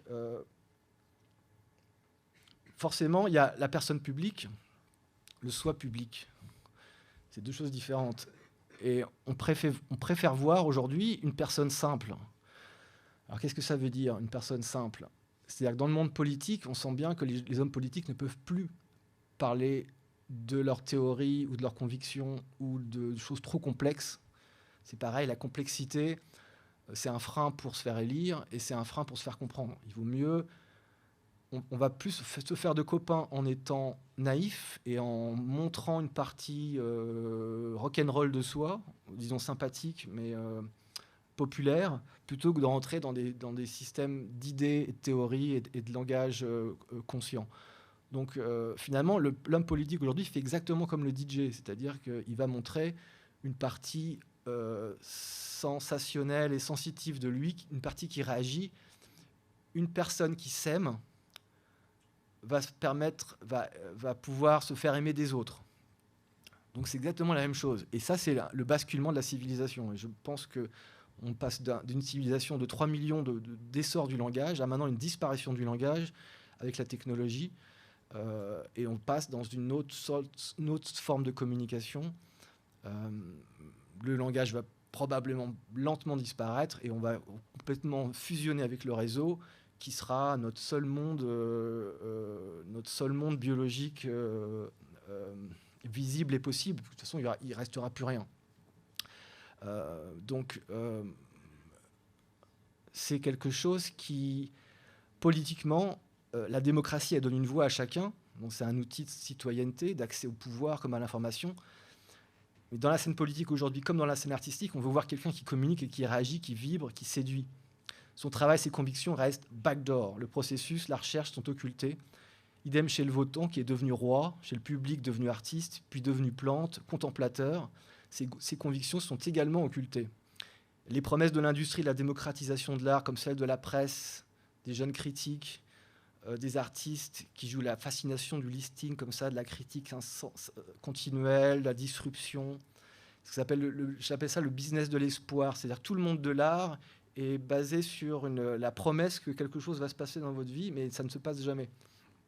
Il y a des festivals de musique qui vous demandent de payer pour accéder à leur playlist, des festivals de cinéma. Je ne sais pas si des gens ici font des films, mais si vous rentrez dans le système, vous réalisez un court-métrage ou un long-métrage, pour avoir accès au festival, il faut payer 70-80 € pour chaque festival. Et il y a des festivals, il y en a 200 par pays, donc il vous faut un budget de je sais pas, des milliers d'euros, ne serait-ce que pour accéder à la compétition. Pas pour ça que vous serez sélectionné. Mais tout est comme ça, c'est-à-dire que tout est... on sait que la culture apporte une vision, une redondance, une résonance, ça apporte quelque chose culturellement, mais aussi au niveau de l'économie. Donc il y a un grignotage tant de la façon de produire que de la façon de le diffuser, qui fait que l'artiste, qui était quand même bien placé dans les années 60-70, est devenu une sorte de trou noir, comme ça, où tout autour de lui est fait soit pour l'aider à créer, soit pour l'aider à se promouvoir, mais en fait, sauf rares exceptions, il y a une sorte d'absurdité comme complète de ce métier. Et de rares arrivent à, notamment dans le rock ou la chanson, à trouver une voie de sortie qui ressemble exactement à ce qui se passait avant, mais il y a une espèce de masse d'ombre de gens qui, autour des plateformes, ont créé un monde avec une économie assez forte qui n'existait pas avant. Et ça, pareil, personne n'en parle et personne ne fait de vraies critiques de Spotify ou de la façon dont les choses, pas que dans la musique, la façon dont les choses sont promues et avancées. Les artistes aujourd'hui veulent de la visibilité, mais pensent plus à l'argent. C'est pas qu'ils y pensaient vraiment beaucoup auparavant, mais je trouve que chaque travail mérite salaire. Et aujourd'hui, vraiment, c'est une philosophie complètement autodestructrice, uniquement basée sur la visibilité. Et c'est une autre forme de disruption, une autre forme de mise en absurde de notre vie biologique, sociale, et c'est pas discuté. Il n'y a absolument aucun débat, il n'y a pas de lobby qui essaie de contrer ce système. Il pourrait y avoir, par exemple, dans la musique, un lobby de labels qui disent « vous me donnez tous 2 € et nous, on va monter un groupe de juristes pour aller à Bruxelles et essayer d'expliquer que la distribution sur les plateformes, c'est une vraie distribution, donc elle doit être rétribuée au label de la même façon. » Et là, ils jouent sur un truc juridique qui dit que non, nous, on est juste un service. C'est-à-dire qu'ils peuvent prendre la moitié de la thune et puis laisser les algorithmes gérer la chose. Donc, c'est quoi un algorithme, en fait ? Un algorithme, c'est toujours une logique. Et c'est toujours une logique d'une chose qui a déjà marché. Donc nous, on utilise, sans y penser, tous les jours des algorithmes. On sait qu'en prenant à gauche à tel endroit, on va arriver plus vite chez soi. Donc on est soi-même un algorithme. On sait qu'il y a plein d'exemples comme ça, je ne vais pas vous les faire, mais l'algorithme, ce n'est pas une intelligence artificielle. L'intelligence artificielle, ce n'est pas une intelligence, c'est toujours l'humanité. Tout ce qui se passe dans la production, même dans l'assistance à la création, c'est toujours l'humain qui est derrière. Dans l'image, par exemple, les nouvelles technologies qui permettent de créer avec des mots-clés des images, c'est toujours de l'humain qui est derrière, c'est toujours l'histoire humaine qui est derrière. Donc c'est toujours une sorte de réédite de choses, mais c'est toujours aussi un petit peu pour s'amuser. Il n'y a pas de vrai sérieux derrière. Il y a des choses qui sont très belles et très intéressantes, mais ça ne va jamais au-delà de ça. Les choses qui ont aidé les gens à retraiter leurs photos ou à démocratiser l'accès à la photographie, moi je suis photographe aussi, ou à faire des photos sur leur portable, ça n'a pas aidé à faire des meilleures photos, jamais, ni à faire des meilleurs photographes. Les logiciels maintenant d'intelligence artificielle de sound design qui permettent de faire de la musique tout seul finalement, ou des rythmes super complexes, de polyrythmes, etc. Ça tourne tout seul. Les gens disent ouais, regarde, j'ai fait ça. Et puis c'est une œuvre en tant que telle, c'est un outil œuvre, mais ça ne fait pas de la meilleure musique. Et c'est toujours une sorte de happening en fait. Il n'y a pas de danger à ces nouveaux outils parce que c'est arrivé des milliards de fois dans l'industrie culturelle depuis un siècle. Il y a toujours une invention à un moment donné qui vient automatiser quelque chose, mais ça n'automatise rien vu que l'art, c'est soit un retournement de valeur, donc ça passe par le langage, ça c'est dans la version moderne, soit simplement raconter une histoire ou évoquer un souvenir et le transformer. Donc c'est toujours une personne qui le fait. S'il utilise des outils, bon, certes, ça peut être mieux, mais c'est pas ça qui va faire la quintessence de ce qu'il est en train de raconter et qui va toucher un autre humain. Et ça, c'est peut-être la seule chose qui va rester au sein d'un monde qui deviendra complètement factice. C'est-à-dire que même s'il y a 200 milliards d'humains et qu'il en reste un seul qui a le savoir et qui sent qu'il doit encore être humain et qui doit refuser chaque assistance technologique, finalement, le monde sera encore sauf. Mais si tout le monde refuse de revenir à une sorte d'indépendance critique, une sorte d'autonomie critique, là vraiment, ce sera terminé, mais ça veut dire qu'on sera complètement branché de partout, mais c'est possible. Enfin, moi, j'ai beaucoup lu de science-fiction, aujourd'hui plus, mais... Non, dans la société en général. C'est pour ça que je trouve qu'il y a un accélérateur de pensée dans la musique. Ça permet de faire un miroir, de donner des bons exemples. C'est déjà à l'œuvre. Mais la société dans laquelle on va, ça va être une hyper-automatisation des choses. Oui.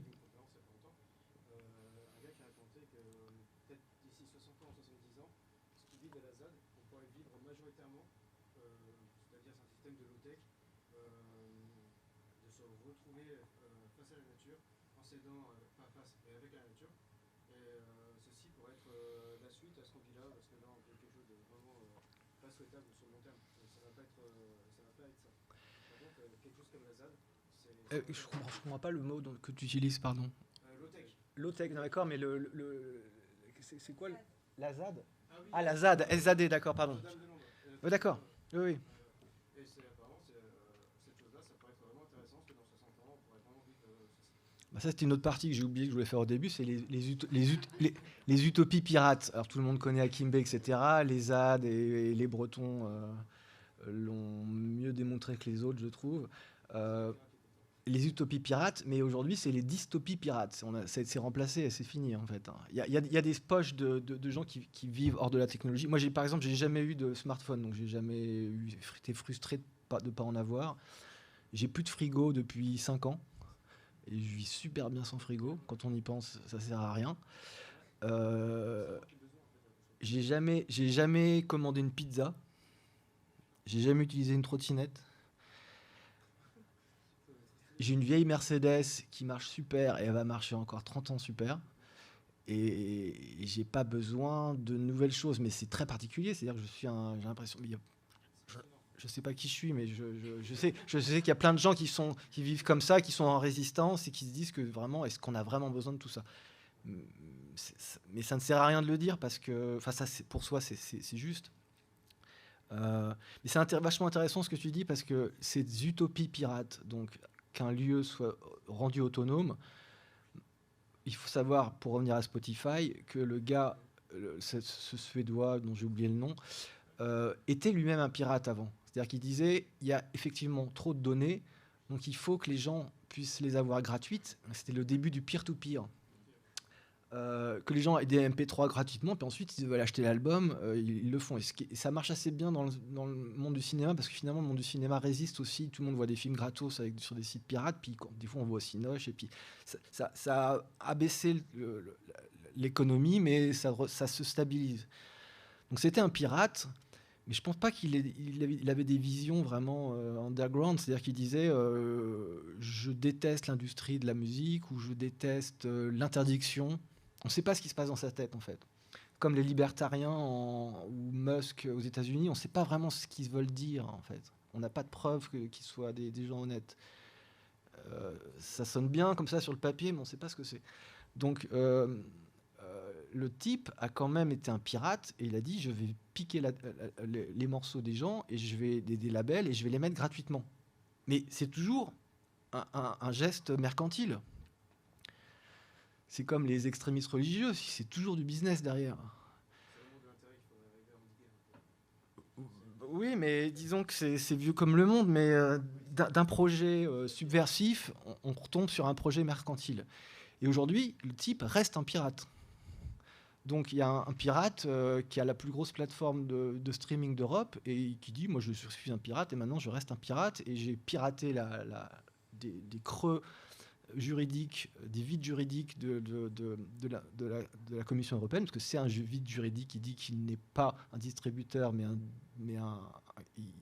il rend un service au label selon une rétribution. Mais en fait, il faut qu'on arrive à expliquer à la Commission européenne que non, c'est un distributeur et que les plateformes de streaming restent de la distribution. Ou alors il faut redéfinir toute la distribution et qu'elle devienne nationalisée dans toute l'Europe, c'est-à-dire même la distribution de bouffe, la poste, en fait toute cette industrie du déplacement des choses pour les rendre accessibles.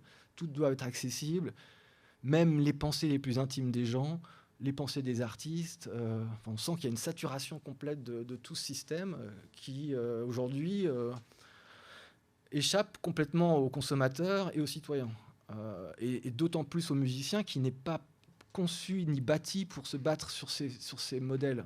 C'est trop complexe, et on travaille pour faire de la musique, on peut pas passer sa vie à militer. Moi, par exemple, il y avait les lois anti-rêve. J'ai donné 2 ans de ma vie avec le collectif des sound systems pour quand même arriver à défendre les sound systems, trouver des astuces juridiques pour quand même pouvoir instaurer des autorisations. Moi, j'avais une espèce de rêve que la rêve puisse être intégré dans la société, et qu'il n'y avait pas une séparation des choses. De toute façon, on rentrait bosser le lundi, donc on y était bien dans la société. C'était quoi ce discours un peu comme ça dissociatif, et en fait, je ne sais plus ce que je voulais dire. La loi anti-rêve. Oui, bah, j'ai passé 2 ans de ma vie et je faisais plus de musique du tout, donc c'est une catastrophe. Je faisais plus rien, et ça m'a rien apporté, parce qu'en plus les gens se disent moi, qu'est-ce qu'il fait, etc. En plus tout ce qu'on est en train de faire, dès qu'on met le pied dans la politique, il y a plein mal de choses qu'on n'arrive pas à retraduire ou à expliquer, donc on devient une personne secrète. On dit moi, j'étais dans une réunion au ministère de l'Intérieur il y a 2 jours, je dis quoi, qu'est-ce que tu as fait? C'est impossible de tout le temps remettre les choses à plat et de dire aux gens ce qui se passe. Donc c'est comme un ouvrier qui monte sa boîte, à un moment donné, bam, le jour d'après il a un patron, il a d'autres choses en tête. La personne qui a fait un certain type de promesse parce qu'il voit la société ou le marché d'une certaine façon, de façon militante et radicale, mais presque esthétique, fictionnelle, et le jour où il est élu, pouf, il y a un taux de responsabilité qui monte, qui fait qu'il ne peut pas faire ce qu'il a dit. C'est pas possible. Donc c'est la représentation démocratique, ou la hiérarchisation la façon dont les hiérarchies sont toujours encore façonnées, selon moi, à cause du langage, mais bon, c'est un autre débat, empêche que les choses deviennent pérennes comme ça. Et la scène jazz, c'est pérenne. Il n'y a pas un énorme public, l'économie est basse, il n'y a pas un style fou, ils sont plutôt mal fringués, les jazzman. il travaille dans des choses très, très, très complexes et ça reste quelque chose qui résiste aux vagues, aux générations. Il y a la scène jazz qui restera la scène jazz et c'est la scène jazz. Et je trouve que c'est un bon exemple et c'est ce que devrait être la scène techno, mais elle ne le sera jamais. Voilà, donc on a fait un peu le tour de certes, je ne sais pas quelle heure il est, 20h32, j'ai commencé. Oh, ça fait déjà un petit moment que je parle. Voilà, donc la parallèle avec l'exploitation du vivant, ça c'est intéressant. Mais je l'ai déjà dit, mais je ne vais pas redire les choses que j'ai déjà dit. Voilà, super. Voilà, il y a un truc important, les deux vagues. Parce que ça, c'est plutôt un peu graphique, presque poétique. Et là, je peux lire. Deux parties en symbiose, deux directions sur 30 ans. Donc, pour faire simple, underground et commercial. Bon, ça s'imbrique.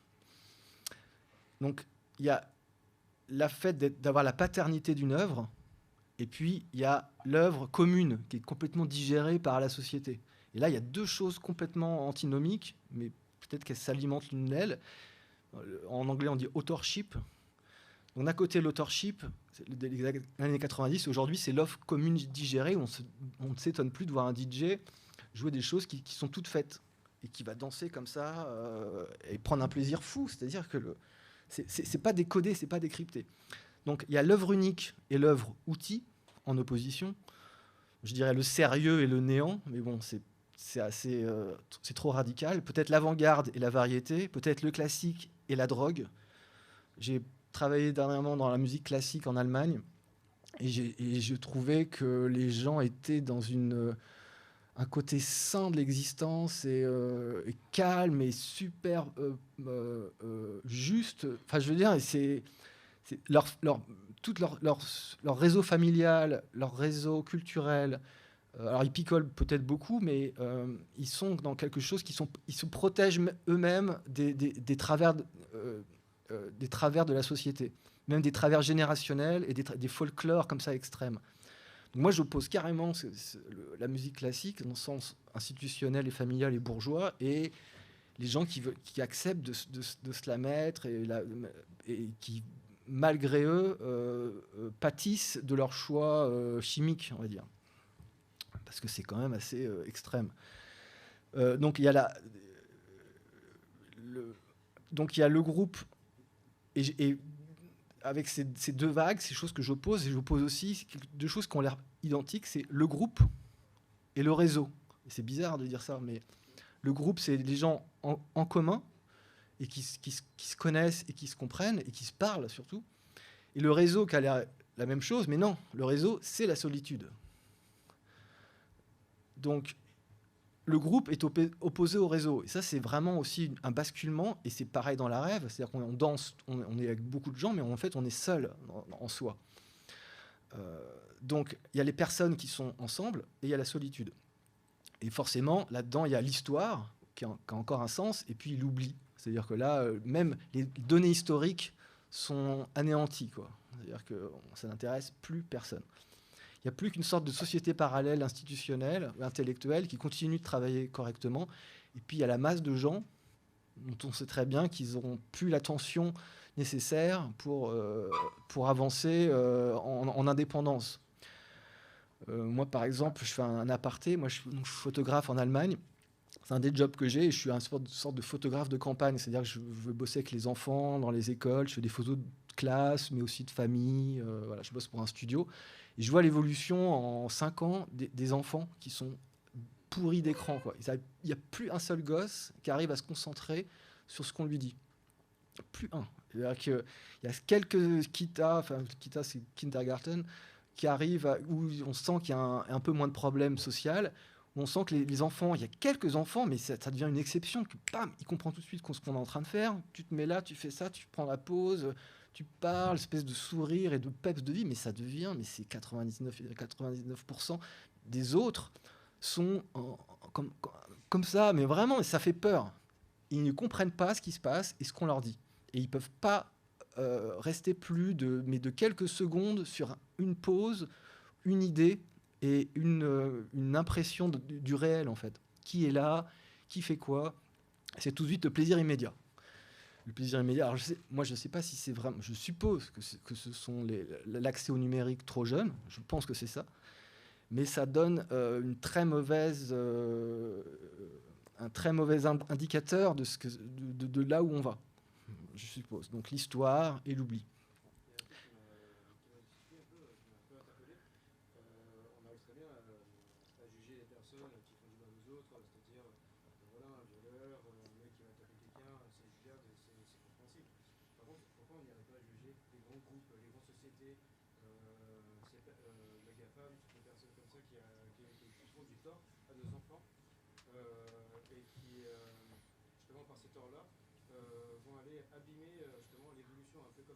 Bah c'est clair.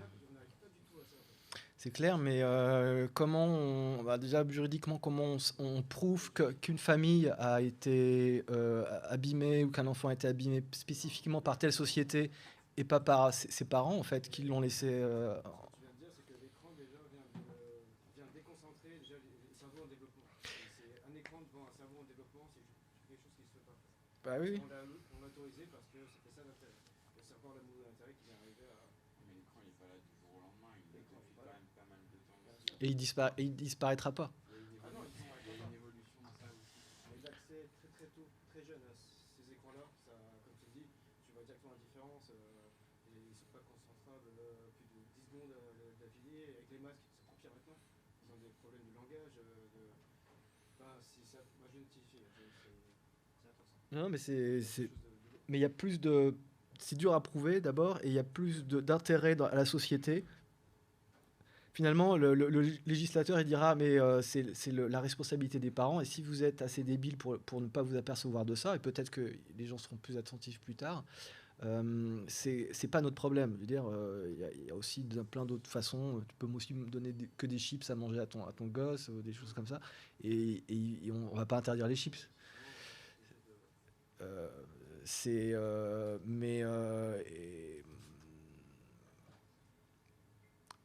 Moi, j'ai l'impression d'effleurer en fait le problème. Je pense que c'est encore plus grave que ça, mais pour l'aborder, il faut commencer à aborder des thèmes philosophiques ou anthropologiques qui sont plus du tout des choses comme ça accessibles, notamment la psychologie, la critique du langage, ce que c'est que l'ego d'une personne.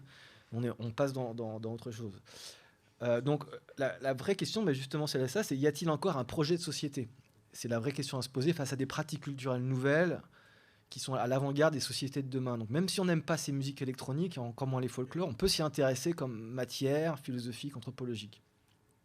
Et la disposition des données ou des vérités ou des systèmes qu'on utilise, la vraie question globale, au-delà de la musique, valable pour la littérature, la pensée, la science, le cinéma, c'est cette grande accumulation de travail, en fait, de production humaine qui est complètement folle.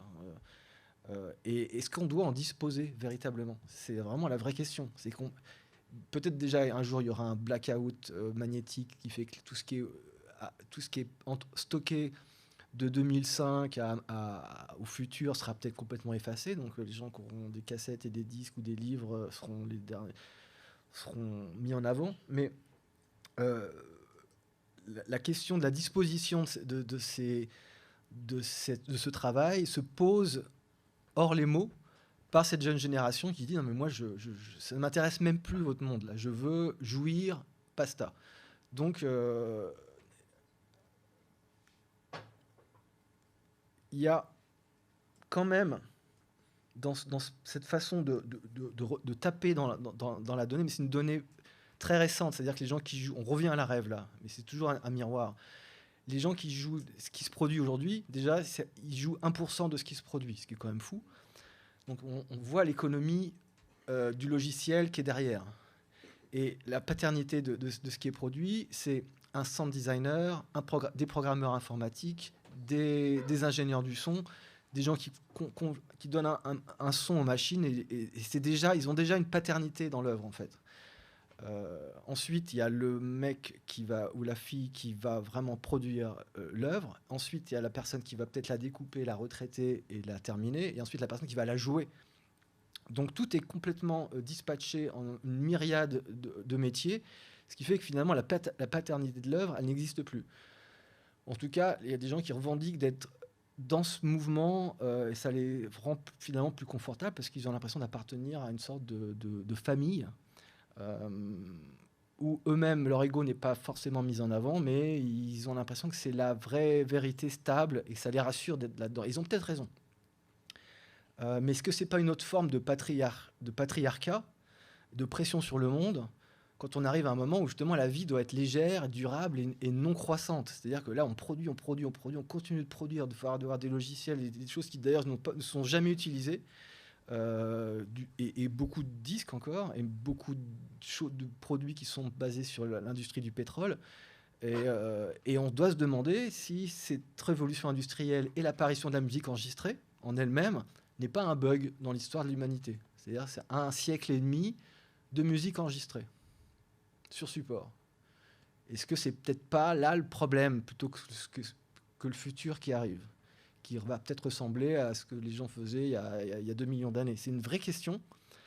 Moi, je suppose, parce que je suis musicien, on devrait juste improviser des choses et que ça disparaisse, que ce soit jamais enregistré.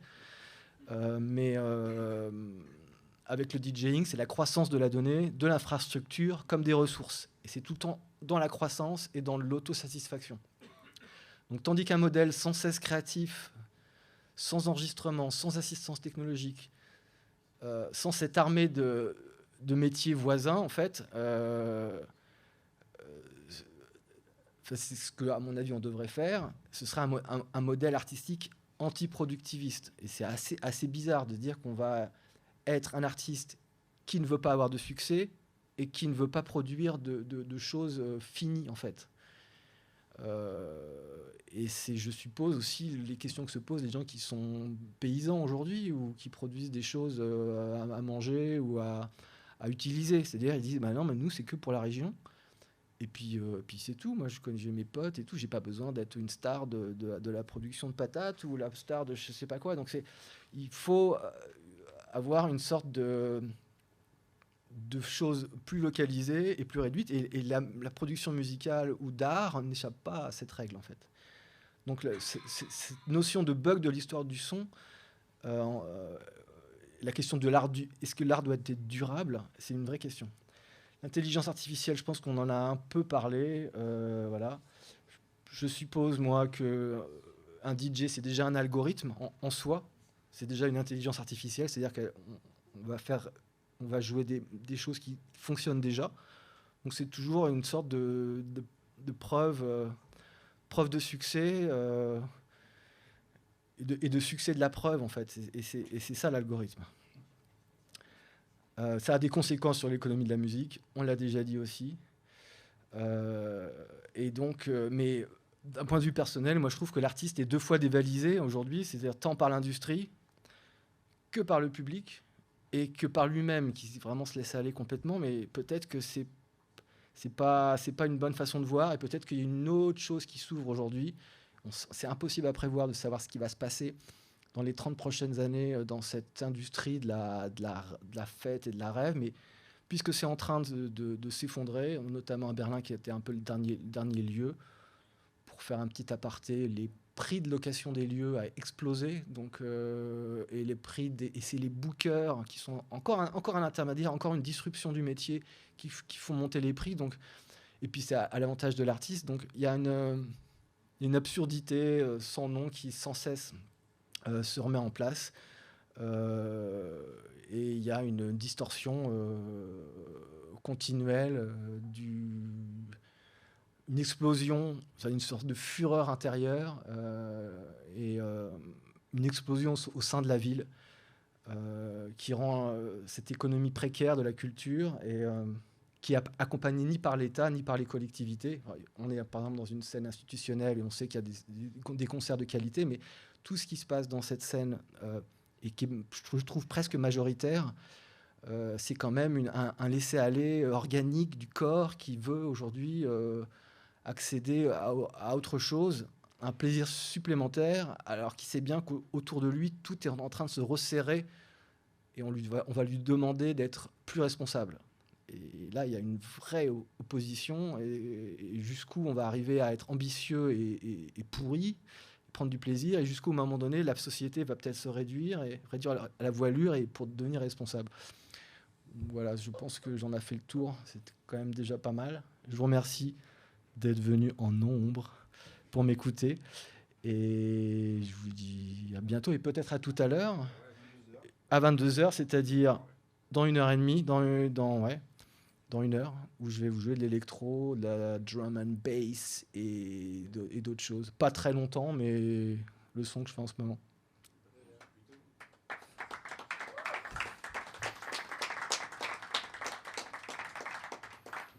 Merci.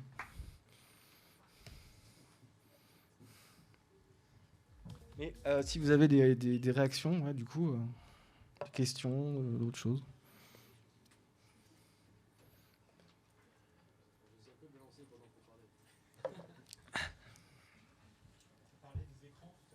Ouais. En fait, moi, je me posais aussi la question de savoir à partir du moment où le DJ ou le joueur, celui qui fait de la musique, où l'écran est apparu aussi sur scène, notamment avec le DJ Serato, le logiciel, je me demande si le regard aussi du danseur ou de celui qui vivait la musique, c'est pas aussi détourné, et était vers les enceintes, ou voilà, enfin, comme si plus personne se regardait aussi.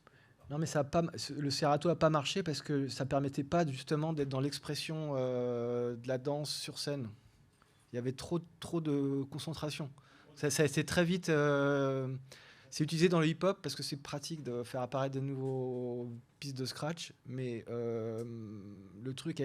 Après, c'est des clés USB, en fait. Les gens... Puis alors, pour voyager, c'est génial. Tu n'as plus de disque à porter, tu as juste 2 petites clés USB dans ta poche.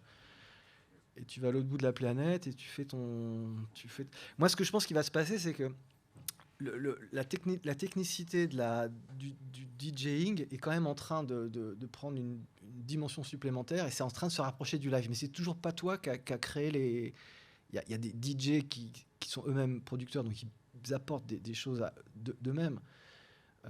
Mais la technicité, elle devient identique. C'est comme des sampleurs avec beaucoup de capacité, en fait. Donc c'est des gens qui ont beaucoup de talent pour orchestrer l'apparition et la disparition des sons, qui est la seule définition de la techno, de l'électro. C'est-à-dire c'est des monoblocs de matière. Un son disparaît, ça procure autant de plaisir qu'un son qui réapparaît, qui apparaît différemment. Et ces moments-là, c'est la vraie narration. Donc il y a une faculté narrative de ces artistes qui est manifeste. Je la mets pas en doute. Ce que je mets en doute, c'est d'utiliser ces montagnes de données et cette façon de faire, ça a des conséquences et c'est en parallèle d'autres absurdités sociales et technologiques. Et les gens ne se posent pas beaucoup la question, mais c'est normal. On est quand même dans un champ théorique très ténu, là, ce soir. Je trouve que c'est intéressant de dire des choses qui ne sont pas forcément applicables ensuite dans la réalité. Mon set à moi, c'est tout en direct. Ouais. C'est des choses que j'ai écrites et composées moi-même et que j'interprète comme ça. C'est chaque fois différent. J'ai commencé à faire des lives, à acheter des machines en 96, mais j'étais d'abord danseur et j'organisais des rêves avec des collectifs, notamment à Blois, parce que je viens de Blois, avec Infrabass, ensuite Impact Technocrate. Et ensuite, j'avais le choix. Il y avait des liveurs qui jouaient sur des groovebox et des sampleurs. Et j'ai tout de suite compris ce qui se passait.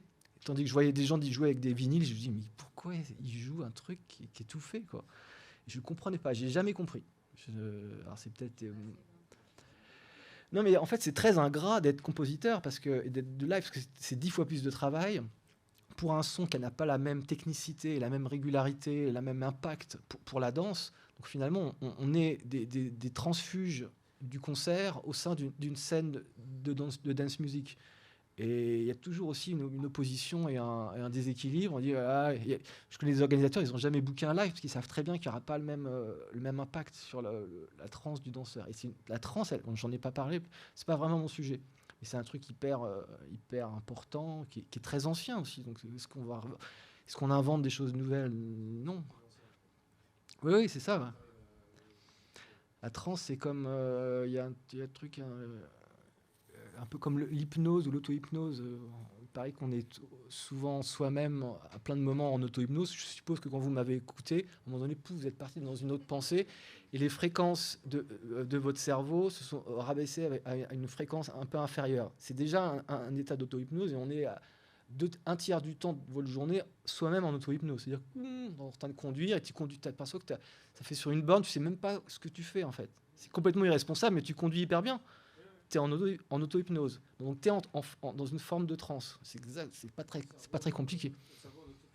Voilà, et cette petit moment de rabaissement des ondes cérébrales permet d'une jonction plus efficace entre le subconscient et la partie consciente ou raisonnée, qui est souvent pleine de conflits de l'individu. Donc ça, c'est pratique en thérapie, l'hypnose, parce que justement, tu peux faire rentrer des idées qui d'habitude sont tout le temps en blocage continuel. Et la transe, c'est un autre sujet après.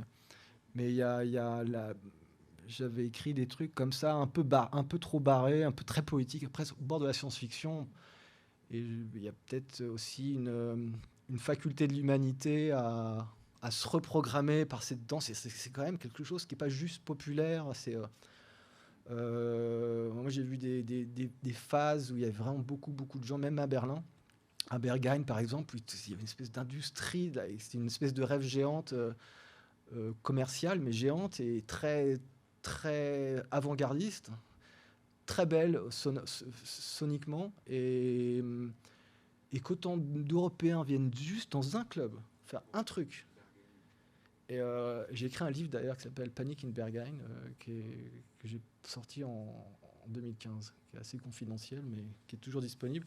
Mais pardon, j'ai une petite maison d'édition qui s'appelle les éditions F4, édition au pluriel F4, la lettre F et le 4, et là-dessus, presque, et là-dessus, il y a beaucoup de liens sur une production poétique, littéraire, essai de la techno, et fait une jonction des arts, en fait, entre texte, image et son, ce qui est mon boulot, en fait. Et là, dernièrement, ça a monté en puissance au niveau de la philosophie, parce que je travaillais sur le langage, et quand on m'a demandé de refaire cette conférence que j'avais déjà fait auparavant, à Beaubourg ou dans des festivals, j'ai dit, je vais réactualiser la chose en travaillant un peu sur cette image de l'artiste, parce que je trouve que c'est des choses singulières, en fait, qu'on n'entend pas ailleurs, donc c'est toujours important d'avoir un autre son de cloche. Voilà.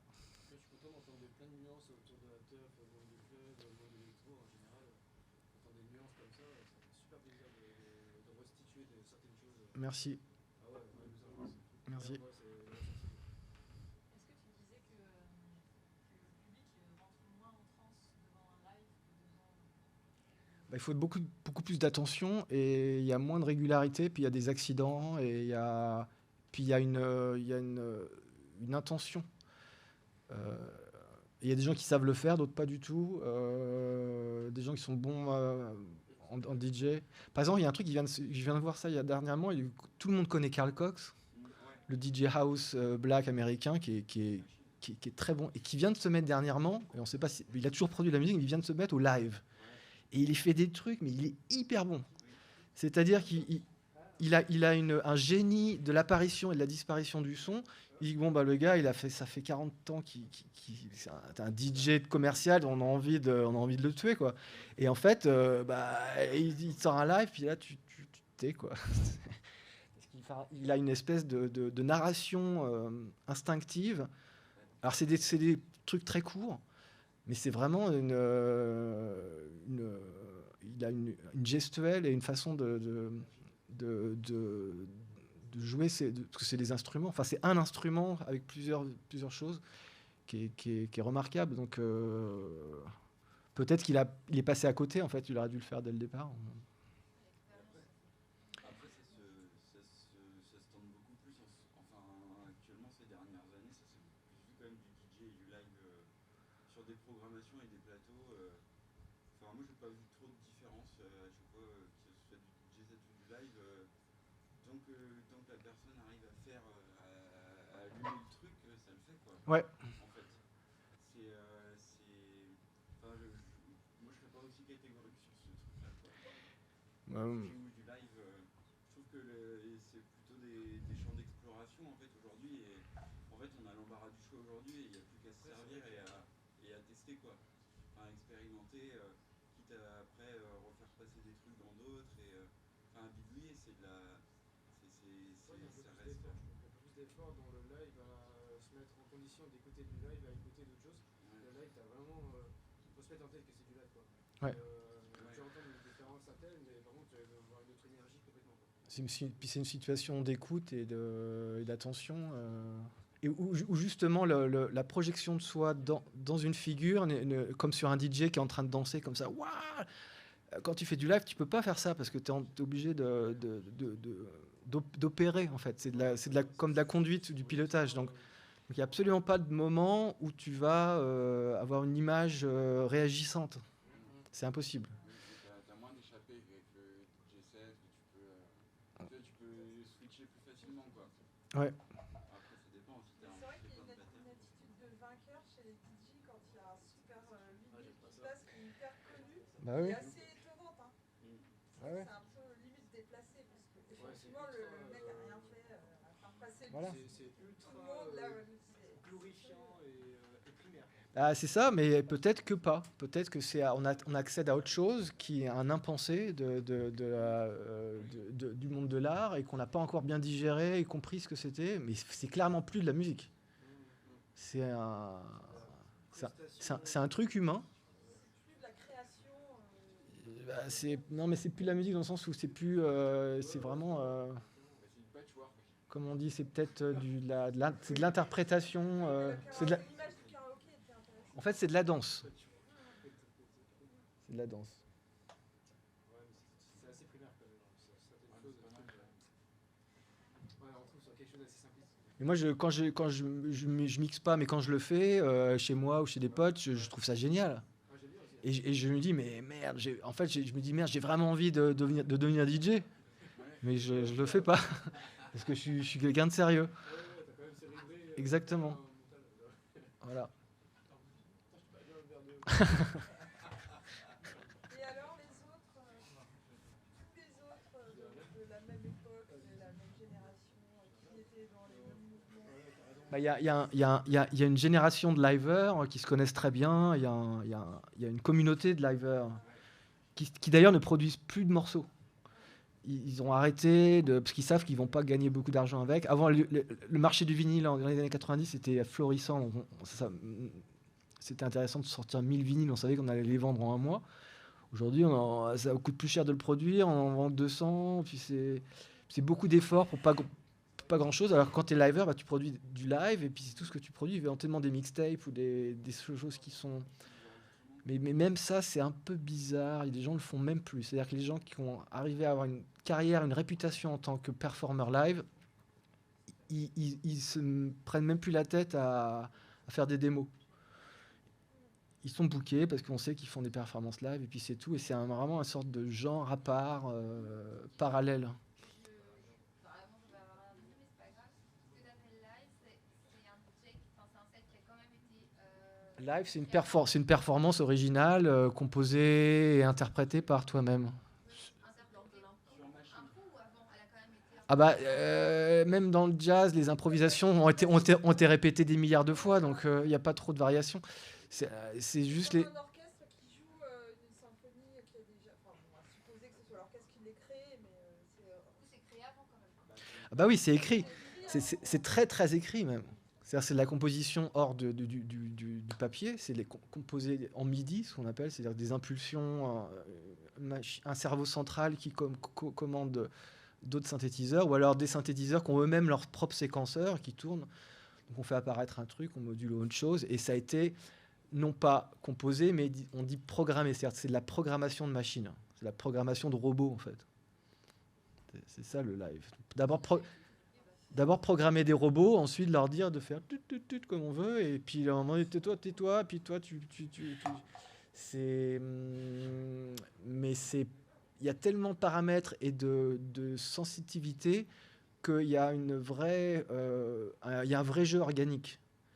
Après, ça dépend comment on organise son truc. Il y a plein de types de machines différentes, et notamment aujourd'hui, il y a les machines modulaires qui restent à l'école ancienne, c'est-à-dire uniquement de la synthèse produite par de l'électricité, où il n'y a plus de commandes MIDI, il n'y a plus de clavier, et tout est un morphing constant de matière. Et là, on est c'est comment dire, l'improvisation, le summum de l'improvisation, parce que tu ne peux pas retrouver le même son, jamais. C'est toujours... Là, vraiment, c'est intéressant. Les sonorités sont belles, mais aussi très, très sombres, donc on ne peut pas non plus avoir une production pop ou hyper dynamique, notamment sur les changements, qui sont aussi une catégorie de cette musique qui est intéressante. Si tu as envie de faire de la drum and bass ou du dubstep ou de l'électro, tu as besoin de changements radicaux. C'est comme ça que tu vas accrocher les gens, échanger. Et donc, encore une fois, on se pose la question, faire du live, c'est produire quelque chose qui est du live, de la performance, et qui ne sera jamais le travail de studio, et qui sera toujours quelque chose de spécifiquement conçu pour ça, et pas autre chose. C'est un fantasme, de faire du live en donnant une idée de studio, mais c'est totalement...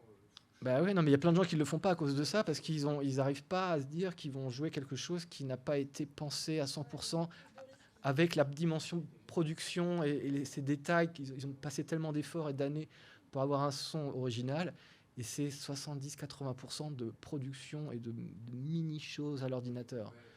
Et tu peux pas le faire. Donc quand c'est fait, c'est fait. Ça n'a pas de sens de jouer ton morceau tout fait, parce que tu es aussi un DJ de ta propre prod.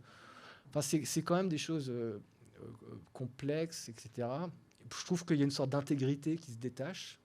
Les gens sentent qu'ils sont dans le vrai ou pas. Ça passe par la tête de certaines personnes ou pas. Bon, c'est comme ça.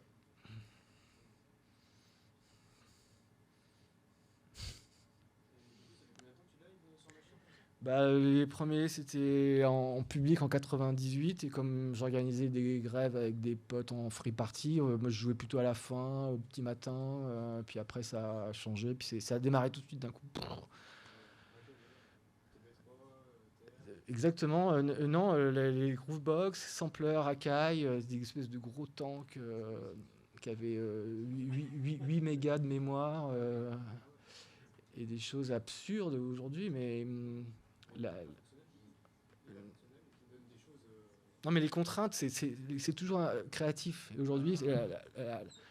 aujourd'hui, la profusion de possibilités n'est pas forcément un atout, selon moi, mais bon, c'est autre chose. Je vois que par exemple, la profusion de possibilités qu'il peut y avoir dessus, c'est limiteur. Si tu te donnes pas de contraintes, des fois c'est compliqué de sortir quelque chose, la page blanche. Et les contraintes, ça donne vraiment quelque chose de... Tout à fait. Ouais. Ah ouais, mais c'est pas quelque chose qui est tout ça, c'est su, mais ça n'apparaît pas dans les... Il n'y a pas de livres, il n'y a pas de...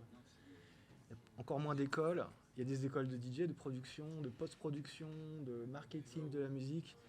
L'école française, mais européenne, qui s'appelle la SAE, a une génération de techniciens et d'ingénieurs du son qui sont sortis de là, mais aussi des gens qui ont travaillé dans l'underground en venant de ces institutions, et ça n'a pas forcément fait des étincelles, parce que quand tu es trop technicien, tu n'as plus le feeling, des choses qui doivent être un peu faites comme ça. Tu finis à aller en événementiel, à la rigueur, voilà. Et c'est pas vraiment ce que tu cherchais à la base quand tu es arrivé. Voilà, t'es plus un poète, quoi, en fait. Il faudrait que tu désapprennes. Comme dans le... Ouais. Il faut désapprendre pour avancer certaines choses.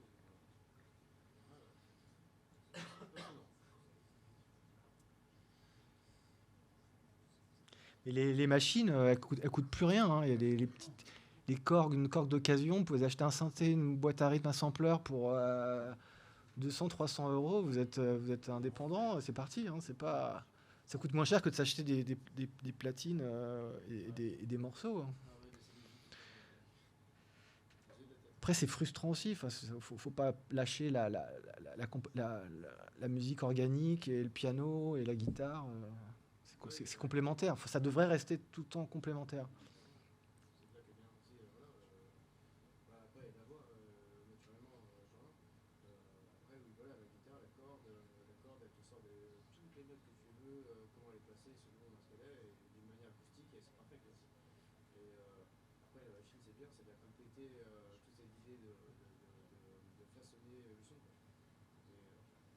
bien qu'elle existe, la machine.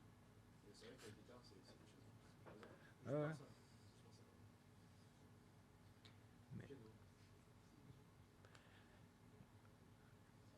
Quelqu'un d'autre? Une dernière chose, oui, il y a aussi, c'est-à-dire que moi j'ai vu des choses dernièrement qui m'ont vraiment intéressé, qui sont vraiment des pièces musicales, et c'est des pièces qui ont été faites justement à l'ordinateur, et je trouve honnête que le gars soit même pas sur scène. Il dit, bah là c'est ma pièce, je vous la fais écouter, il est même pas là. Et là, je respecte. Parce que quand on va au cinéma, le réalisateur, il n'est pas là. Tu vois? Et on trouve ça super. Personne ne se pose la question de l'authorship ou de la paternité de l'œuvre. C'est pas un souci. Tu aurais quelques noms d'artistes qui t'ont un peu aiguillé Les trucs qui m'ont le plus pété la tête dernièrement, c'était les gens de Bristol. Les gens qui s'appellent... d'une salle de la scène de l'Ouest anglais, britannique, à Bristol. Et voilà, et je trouve qu'il y a vraiment des gars là-bas... Voilà, des monoblocs de basse qui sont de la production pure, et très une espèce de ce qui vient après ce que faisait Pansonic par exemple dans les années fin 80-90, et une espèce déjà où on sent que la scène no wave, on se départit du rythme. On n'est plus dans la structure, on est vraiment dans une sorte de flux super lourd, une espèce de matière tellurique comme ça.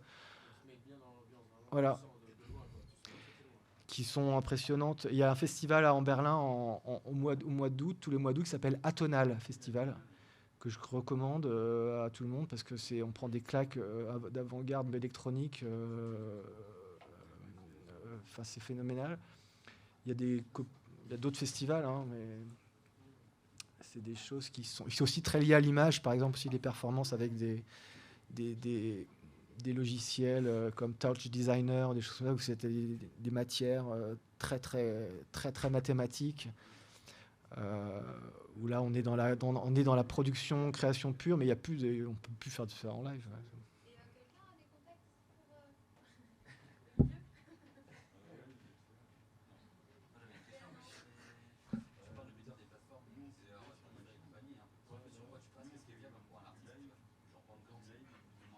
Bandcamp, c'est super, c'est honnête.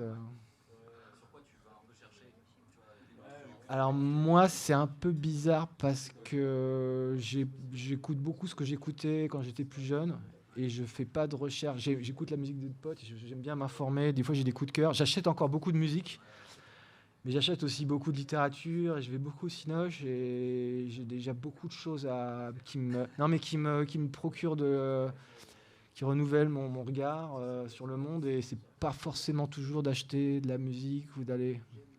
Quand tu composes toi-même, t'es pas forcément dans l'hyper-écoute, ça peut déranger en fait, ça te paralyse. Ça te paralyse de voir ce que font les gens qui sont meilleurs que toi, et tu es là, c'est pas possible.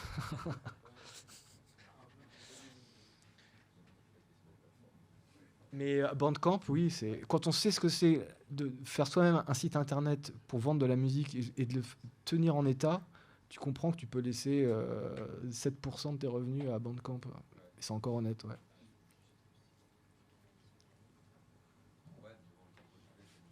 Je vous interromps parce que c'est passionnant. Merci beaucoup. Merci. On fait un petit break. On transforme un tout petit peu la salle pour qu'à 22h, on puisse avoir Stalker, cette même personne. D'accord, j'utilise même plus ce nom qui est un vieux projet, mais...